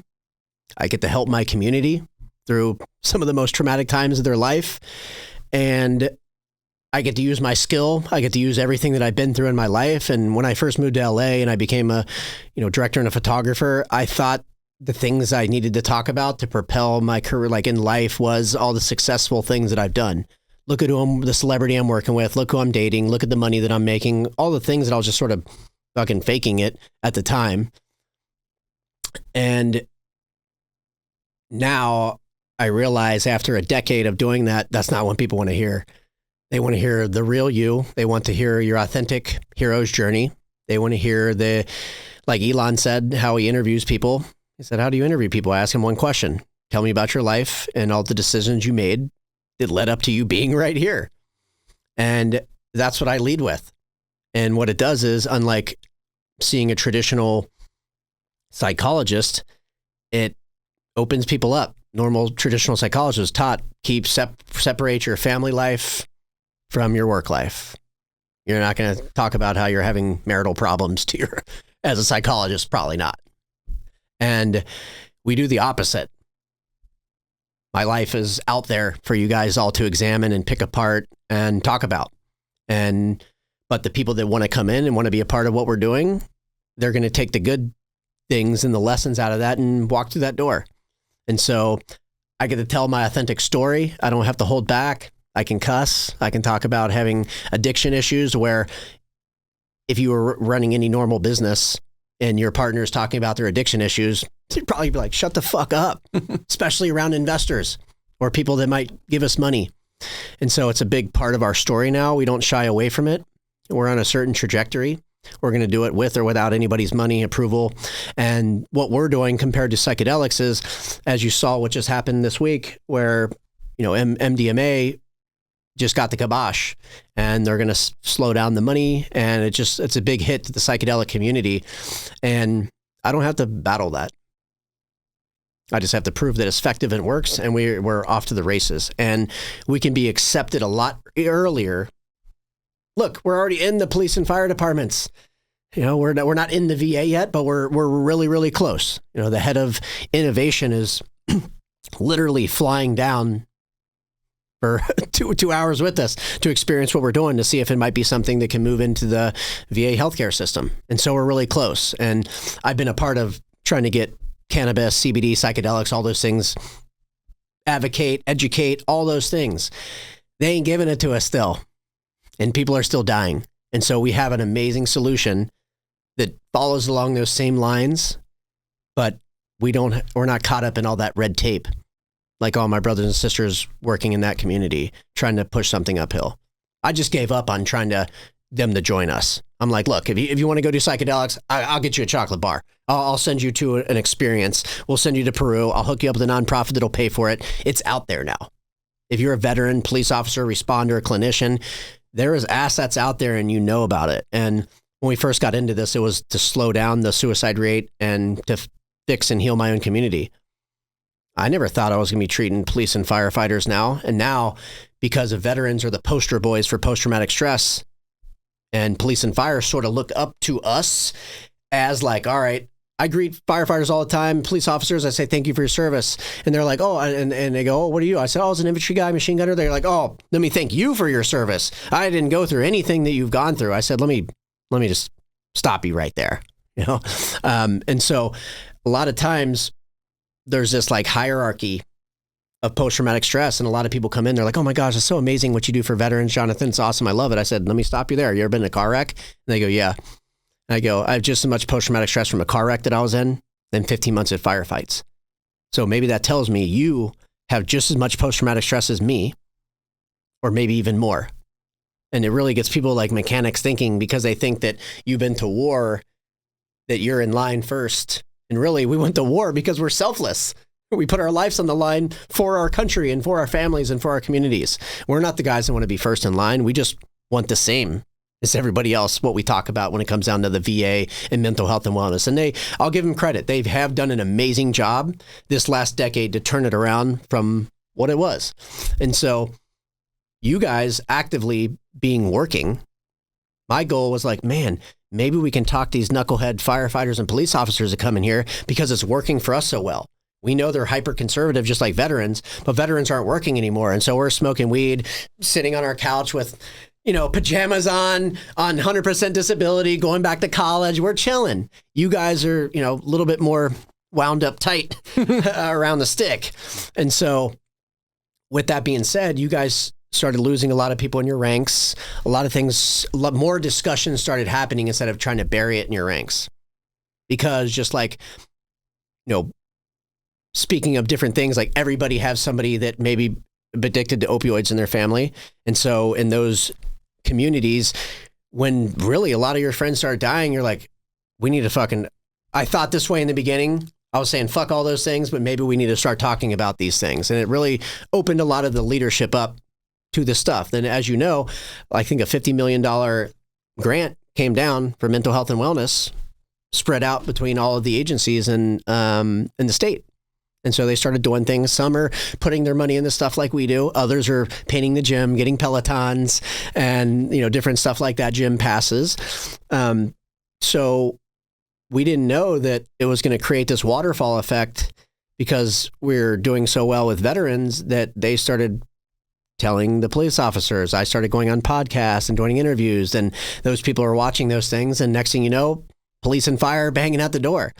And really, if you look at my goal now, this changes almost every year when this new thing develops. We have been in the reactive space for so long, a decade, trying to put the Band-Aids on things. Now, if you're a veteran and you don't know what's out there to help you, that's your fault. Right. You're not doing the research. You're not getting fucking Google out on your iPhone and researching the help that you can get from getting a free car or free mental health and wellness or services at a reality center or a trip to Peru to do free ayahuasca. It is fucking there. You guys, police and fire, can't really do all those things. So you guys have to rely on these other things. And it's really cool that you guys are getting pointed towards what we're doing. Because when you guys come in, I get to talk about psychedelics in front of your commanders, right? And they're like, oh, this fucking crazy guy. But then they see when we sit up and we do integration, especially as a group, unlike doing individual, when we talk one-on-one as a group, it's the most powerful when we're doing integration. The last police session that we did, I think like 6 police officers, all from different departments. One guy was the biggest vato among them, and tears the entire time. As soon as I started the machine, most of the time it takes a little bit, instantly, leaking tears. When we got up, he's still crying. I said, we're starting with you, brother. What'd you experience? And he goes, I tried to kill myself 2 years ago. And my grandmother, who passed away, got me off alcohol and saved me. And I was walking next to her and Jesus. And when he said that, the psychologist was in the other room. I'm like, yo, get in here and listen to what is going on right now. Then the next guy, who was a young African-American officer, sort of had his head on his shoulder, like holding space for him. I go, you're next, brother. What'd you experience? He goes, I can't lie. I was walking next to Jesus too. And I'm like, it was very, like, I've heard everything, but them having like sort of those same experiences, like walking hand to hand next to this spiritual being, was really powerful. And at that time, when people start telling you, like a stranger, like, I tried to commit suicide last year, and it brings tears to everybody's eyes. Like some being so self-deprecating and wearing their heart on their sleeve and talking their truths. It's really powerful when somebody tells their complete truth. I went to Travis. Do you know who Travis House is? Mm-mm. Marine who came out, was both police and fire, did both sides. Mm-hmm. Horrendous amount of trauma. He now does a speaking circuit. He's got a podcast, but basically talking about the impacts of trauma. Now we need to be open to accepting it and looking at ways we can treat it. Not only from a personal standpoint, like admitting to yourself that you need the help, but those of us around, encouraging it. The big thing is, and you already kind of hit on it, we can't compare trauma. Trauma for you is different than trauma for me, but at the end of the day, it's still the box that says trauma and it impacts us. So this idea that I'm not worthy of because my trauma is not as great as yours, garbage, needs to go out the window. Yeah, it's this fucked up game that, especially in people in the armed forces, we play this game with ourselves. Because a lot of times, and I think Hollywood has done some of the damage to where they're like, I want to be like Axel Foley. And if if I don't have that career like Axel Foley, I wasn't shit. Right. And I don't want to talk about my career in a room of my peers. I want to act like I don't want to hide that I never shot my weapon. I don't want to hide that I was never in a firefight. And so a lot of people, there's this thing where the people that didn't go to Iraq ended up with more post-traumatic stress. They were supposed to go to Iraq, right? They like felt like they got hurt or something like that. They didn't get their destiny fulfilled. It fucks them up just as much as being in those firefights. And when they get around the good old boys and everybody sharing their story, they're like, damn, I didn't do shit. That's what they're thinking. No, and for many of us, and I'll put us in the type A box who signed up to go do that. If you don't get to go do what you were trained to do or what you thought you were going to be able to go do, there is that big sense of, man, I failed. Especially when your family calls you a hero, right? And you're in a room and you're like, nah, these other guys are heroes, not me. They did this other thing and I did this other thing. And it's really, really fucked up place to be. And it can really play some mind games with you. Going back to you personally, you still operating in the photography and video space? Yeah. Still doing that regularly? Yeah, we just hopefully sold a couple TV shows, a couple reality shows where we've been working on. But we're constantly pitching stuff. Right now, I do a lot of nonprofit stuff. And so I work with one person I work with is Rick Allen from Def Leppard and his foundation, Raven Drum Foundation, where they do drum circles to raise awareness for police, fire, first responders, and alternative modalities that they fund themselves. Amazing people. Shout out Rick and Lauren. And also right now I work with Matt Sorum from Guns N' Roses, the drummer of Guns N' Roses, his foundation, Adopt the Arts, which restores music programs into children's schools in Palm Springs right now, an LAUSD school system that the music is gone. And he saw a problem with that, starting with a school that was across the street from his house in Hollywood. And he basically just funds the music program, puts a music teacher on salary, gets all the equipment, and they're off to the races and funds them and help them grow. And shout out to Matt and Lori Baker for being amazing. And it's how that happened is from meeting my friend Lori Baker, who basically works with all these amazing rock stars, rock and roll people, music artists, and had me start shooting a bunch of content for them and bringing in my veteran community and just being a part of what they're doing. And we've just been grinding ever since. And it's been a really cool journey to work with a lot of these cool people that can make moves. And when I speak to celebrities, and especially them, rock stars that been through a lot of shit, I tell them, look, when it's somebody's mom or sister or doctor or psychologist telling them something, it's one thing. But when it's a celebrity and a rock star that is famous and they're a multimillionaire and you're being self-deprecating, you're telling your story about addiction and alcoholism and your truths and all your friends that died, it's going to have a tremendous impact on that individual that you're speaking to on the other side. I just had, Taylor Kavanaugh, former Navy SEAL, got basically booted from the SEAL community for an arrest. Steroids, that type of stuff, went and did the French Foreign Legion, whole 9 yards. Oh, French Foreign Legion? Yeah. But he's completely turned his life around. He's given back now. He's basically kind of a life coach. But unfortunately, or fortunately, however you want to look at it, when somebody's in the audience looking for somebody to follow, unfortunately, we tend to want to look to the underdog, the guy who got below where we're at. And man, if they could pull themselves out, as opposed to you get somebody up on that stage and is like, man, I lived a picture perfect life. What the fuck are you going to talk about? Yeah. You've not, you hate to say this, you haven't tested adversity and overcome it. So how am I going to put my faith in you? That's a silly way to think about it, but I think that's the human nature. We want somebody who's experienced worse than what we have and they've pulled themselves out. Okay, if they could do it, then I can do it. Yep. And it's same thing goes to like the reality shows and like influencers these days, right? It was in the beginning when socialites and influencers came out, it was the cream of the crop. Then they went fucking the opposite way. They're like, we're tired of watching Kim Kardashian with her amazing life. We want to watch people that are poor and hillbillies. And they went the complete opposite way. I want to watch somebody that has a worse life than me so I can make fun of them and I can see I have a better life than them. And it's crazy how that works out. But same thing with mental health and wellness. Do you want to trust the person that's the doctor that drives the Porsche, that works on surgeons every single day and maybe never had adversity, went from being very good in high school to having a hot girlfriend in college and graduating cum laude, then went to being a doctor? Like, what? Besides, obviously, becoming a doctor and doing those things is immensely hard, but did all those crazy things happen along the way? And just like me talking about somebody that's a doctor saying they didn't go through these things, I'm wrong for saying that as well.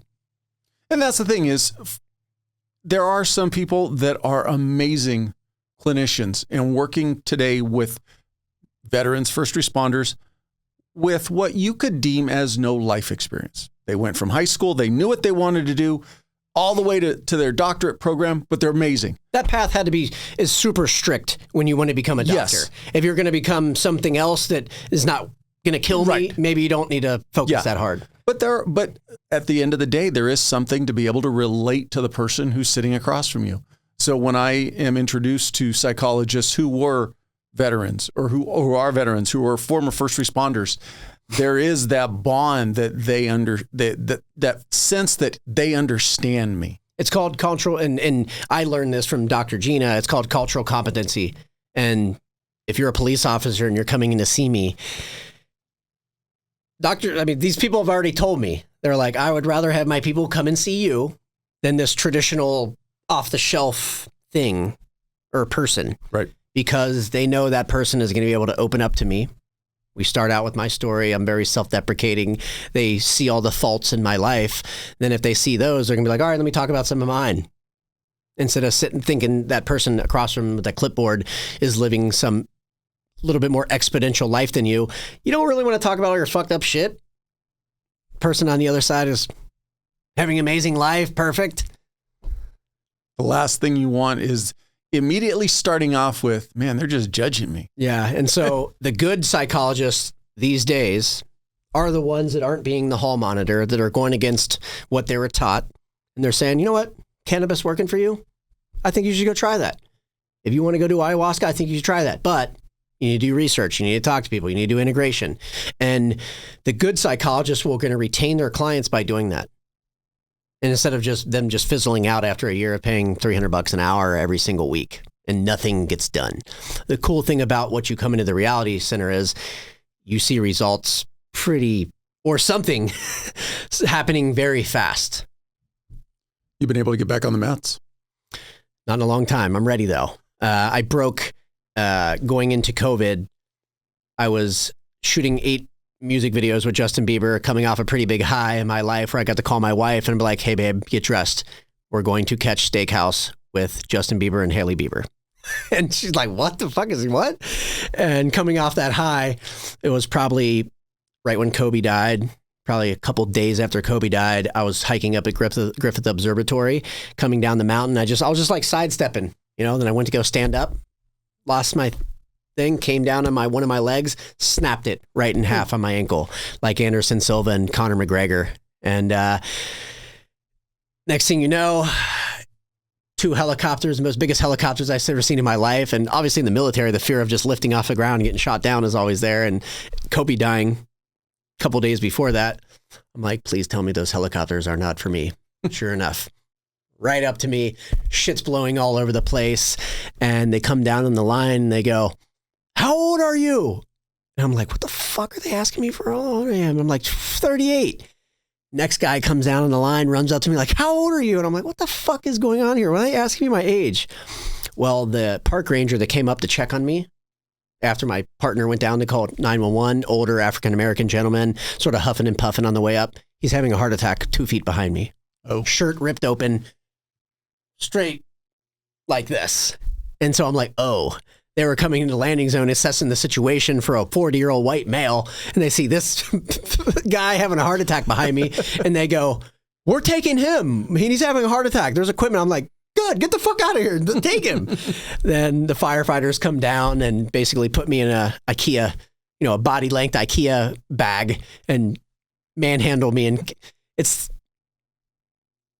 you never felt any weaker by 6 very good looking firefighters that look like like Mr. January, Mr. February, carrying me out of this thing just like a helpless little lamb getting sandwiched in this thing. I didn't feel like a man that day, that's for sure. Then I basically, going into COVID, I was in a cast from my ankle to my knee. And at the time, you asked what happened during COVID, it was fucking grim. And in the beginning, I had to take painkillers. My addiction, the doctor was like, get through the first 2 bottles and the old you starts coming out. Babe, I'm hurting. It's hurting. I can't get up. I need these. Right. And that's not you talking at that point. The opioids already taken over. Right. And so she's like, okay, cool. We'll get you another one. And by that 4th one, and when she notices they're all gone, she's like, no more. I'm like, fuck you. Rage. She's like, we're done. And it takes obviously a week or two to get off opioids, but just to show how fast can turn you into a completely different person and turn you into a maniacal devil to the people that love you the most. And so I got lucky that once COVID started, my business partner, Tarun, sent me a 3M N95 mask. And this is before the machine was going. Nobody knew what was going on, what it was. Everybody's really scared. And so I just took a picture of that and I put it out on social media. Next thing you know, my whole inbox was filled up with people. I'll buy it for $10, $20, $50. Like people are outbidding each other. And I'm like, fuck, we have something here. And so I started making some calls like, hey, can we source this? Find a way back to this European guy. He gets us on the phone. We're on the phone for a couple hours and he goes, Jonathan, let me tell you something. I got wealthy from an earthquake in India or wherever it was. It could make you a millionaire. It won't happen overnight. Might take a couple years, but you can do it. And I took that to heart and we went full on into the medical supply company and the medical supply world. And at the time, everybody was trying to get in on the business because nobody wanted anything else besides an N95 mask or a COVID test so they can get on a plane or go back to work or whatever. So we had even gold. If I said I had gold, people would have been like, give me that mask or give me that test. Right. The gold ain't going to get me on the plane right now. Yep. And so it was worth more than gold. And we were very smart. And at the time where so many players were getting in the game that were just crooks. Lots of money was moving and this was my first time, like, obviously we dealt with a lot of money, like doing productions, burning through, a couple $100,000 in a day sometimes, but this was on a whole nother level of money that, that we haven't dealt with yet, right? Like literally sending $1 million to a phone right then and there on the spot from a spot inspection, from opening the back of a container and be like, cool, looks good. Those look like 40,000 boxes of rubber gloves. And so with all those players being in the space, my military background, we had a lot of people on the team that could do deep investigation. And so that's how, if we didn't have the supply to sell at the time, a lot of people would bring us into the deals to navigate it, negotiate it, do background checks on people. And we just did really well. And so like a lot of people wrote articles about us, like the most successful, company at the time. And instead of being in our house, stuck in our house, we were making lots of money, going out to dinner every night with our crew and just not giving a fuck because our wives at the beginning were like, my girlfriend at the time was like, no, you're going to give us COVID. And then I'm like, I'm saving the world, baby. Like that's how people are looking at us. Like we're selling these things to hospitals so they can help save people's lives. And that's how we looked at it. But we were also making a lot of money at the same time. And just it's not a very great business to be in. It's a very, no honor amongst thieves type of situation.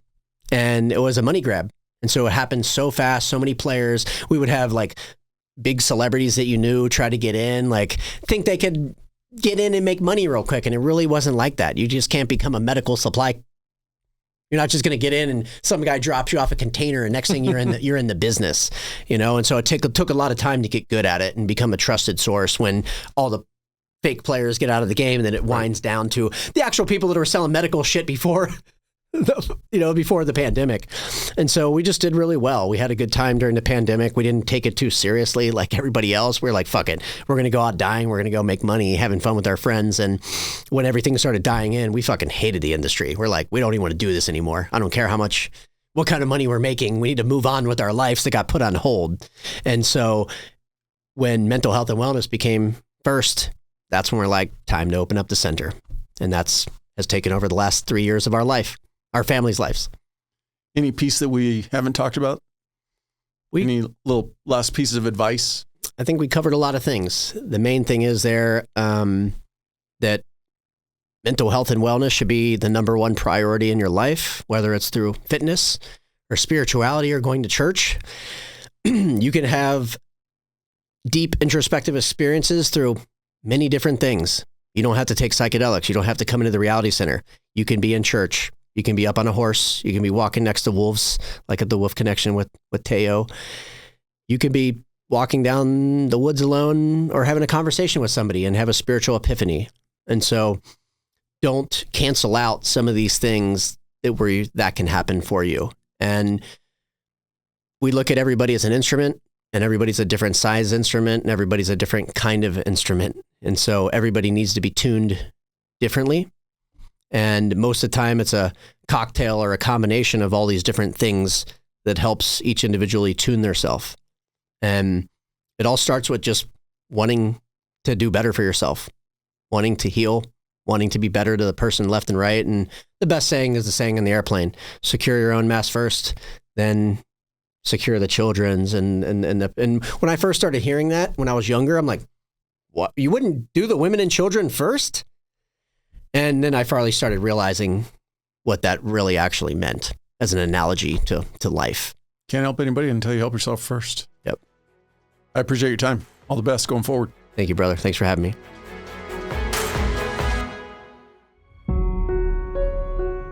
I appreciate you watching. But before you go, if you like the video, please hit that subscribe button.